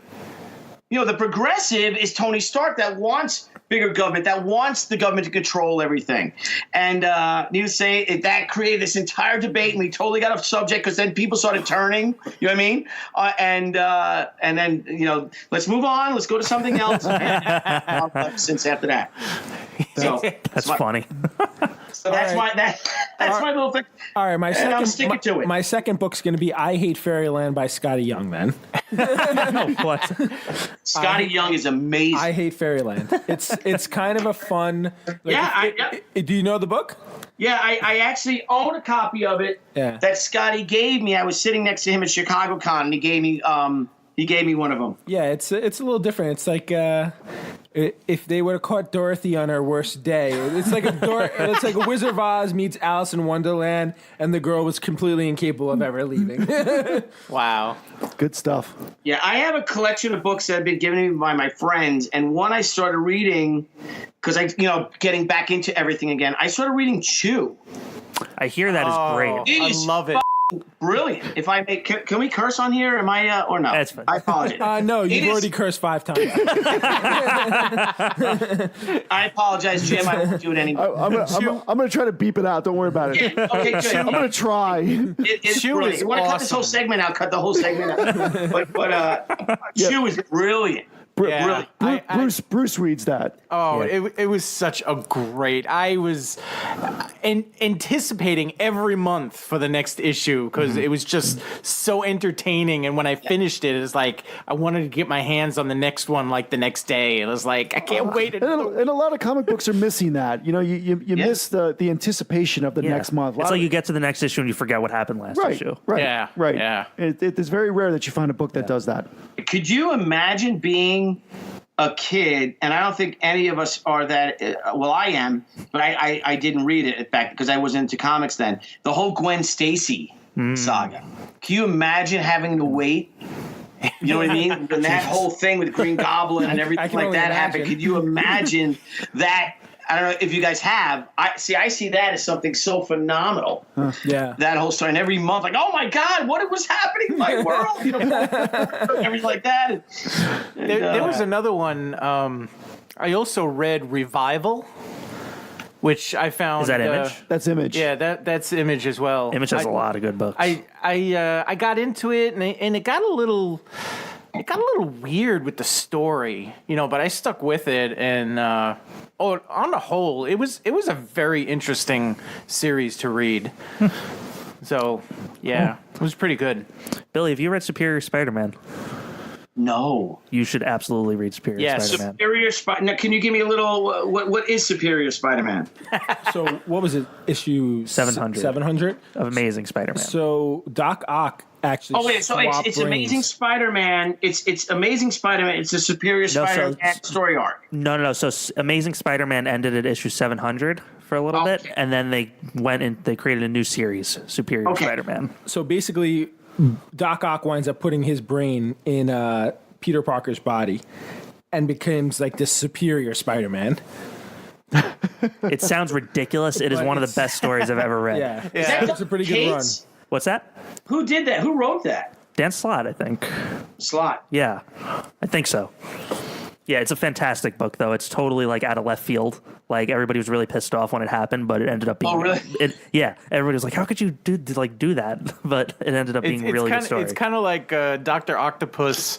What would have happened if he was Spider-Man? Yeah. And and he wasn't always good. I mean, he did some like Dan Slott wrote the series. He did some things that Spider-Man would never do. Exactly, and that was cool. That was cool to see like people reacting to that. I mean, in the beginning of the issues, he was just being a much better Spider-Man than Spider-Man. Yeah, absolutely. Yeah, so you should definitely check that out. Cool. All right, so we've talked for about 3 hours longer than we normally do.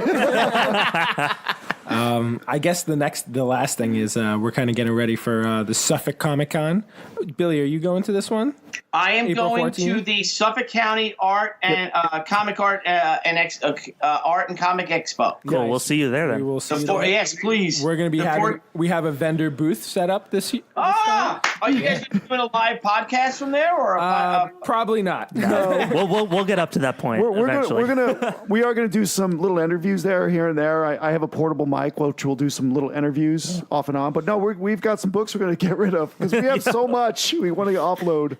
Yeah, but that might not be a bad thing. I think that what you guys you guys can grow this podcast so big that you could be guest at shows and do your live stream. You really seriously should be considering this. Do a live stream from a Comic-Con. Yeah. No, that's part of that's one of the goals. Booth, you get your own booth. You have your booth. You chip in. You buy a booth, at Eternal Con or something like that for whatever it would cost, and you have that ambient sound. So it'll almost be like what's the show with the Antiques Roadshow? There you know go. what I mean? But you guys could be in your booth. You have a nice backdrop. Maybe a couch. You start inviting creators onto your. I'm serious. Invite the creator on. Have a seat on the couch. Couple of comfy beer, chairs. You know what I mean? You give them scotch, you drink with it. And stuff like that. There you go. If they let us bring it in, we'll do it. Yeah. Let me tell you, it's better to ask for, is that test? Forgiveness. It's better to ask for forgiveness than ask for forgiveness. No, that has actually been on our thoughts to do something like that eventually. Yeah. But we just wanted to get this thing rolling first, so it might be on the project list. Yeah, absolutely. Good stuff. Yeah, so we'll definitely see you there, Billy. Yes, we will. And he's got a good crew. He's got a good list of artists that are going to be there. So he does. It's a little insane. Yep. Phil Russer, he's fantastic. He's a great guy, honest guy, hard worker. Yep. And he's just throwing everything into the show. And the cool thing is, and he loves comics. A lot of these shows, they're so celebrity heavy or something like that. No, he wants comic guys. He wants comic guys and gals. Yeah, you're absolutely right about that. Long Island huge comic creative, guys. Yeah. And gals. That's right. See, that should be your spinoff. That's it. Long Island comic guys and gals. We're going to turn it into a complete brand. Don't you worry. My wife has been begging to get on the show more and more every single time. Yeah, we're actually just. Is she really? She wants. We're probably going to replace Jim with her. I picture Debbie. I picture your wife like my wife, and like, let's go get a margarita. There you go. Well, yeah, that's probably the truth. I took my wife to a Phil Suling show in New York in 1988. And I think, and she was adorable then. She had to be 20 years old. And I'm sure she got dressed up because she was always wearing heels and stuff like that. And I just think she just got bumped into and rubbed and sweated on. And she was like, oh, my God. And I remember her at one point she said, oh, my God. And it was about another comic creator, well-established person who, we all love his work, but his hygiene is just not. Oh, my goodness. And she's like, I have to go. And we were at FIT at the Fashion Institute of Technology where we went to school. And I'm like, no, because I wanted to stay. I don't want to leave. And she's like, no, you have fun. You do this. I just have to go. I just can't. I took my wife to her first Comic-Con, New York Comic-Con. I think it was 2008, and that was her last. Yeah. My funny wife thing too is I get invited to shows, and would your wife like to come? And the funny thing is that with the kids, you know what I mean, and all that, and she can't. But my wife goes to San Diego. My wife goes to Phoenix. My wife goes to London. My wife goes to Paris. No offense, she's not going to want to go to Albany. You know what I mean? No. That's funny. She's perked. Oh, Mexico? Yeah, I'll go to Mexico. That's her. Oh, man. Cool. All right, so should we wrap that up for tonight then? I think we're going to wrap this up. That wraps it up for us, right? I think, Yep. Billy, we will. I'm going to reach out to you. I'd like to actually, we'll get you on the calendar. We'll talk and have you come here and we'll just sit down and BS for a bit. Oh, thank you. So I will come back after my absolutely. All right. Yeah, don't worry. We're just going to cut 30% of what you did. Billy, you got an open invitation for any time. Absolutely. Yes. Oh, thank you, fellas. I just feel like, especially that I'm self-publishing in, I don't get That's good. We need more people. I curse again. I apologize. I just don't give a darn. So, it doesn't sound the same. So I'll tell you anything. How I feel and my opinions of myself, if I may. But that's it. Good stuff. But I'm looking forward to reviewing books like you guys do and tell like what I'm reading. I'd love to be a part of almost like a satellite member of the Long Island Comic Guys. By next time you come on, we want to know what you think of Long Halloween. So that's my first book is Long Halloween. Yeah, check that out for sure. That's your homework assignment. I'll take a drive up to Glenn's place at Fourth World Comics and pick up a copy. Nice. Or there you I'll go. see if they have it at Atomic Comics by me. Good stuff. All right. Or buy it on Amazon. I'll support the retail. All right, so this is where we say until next time, remember. Don't feed the geeks!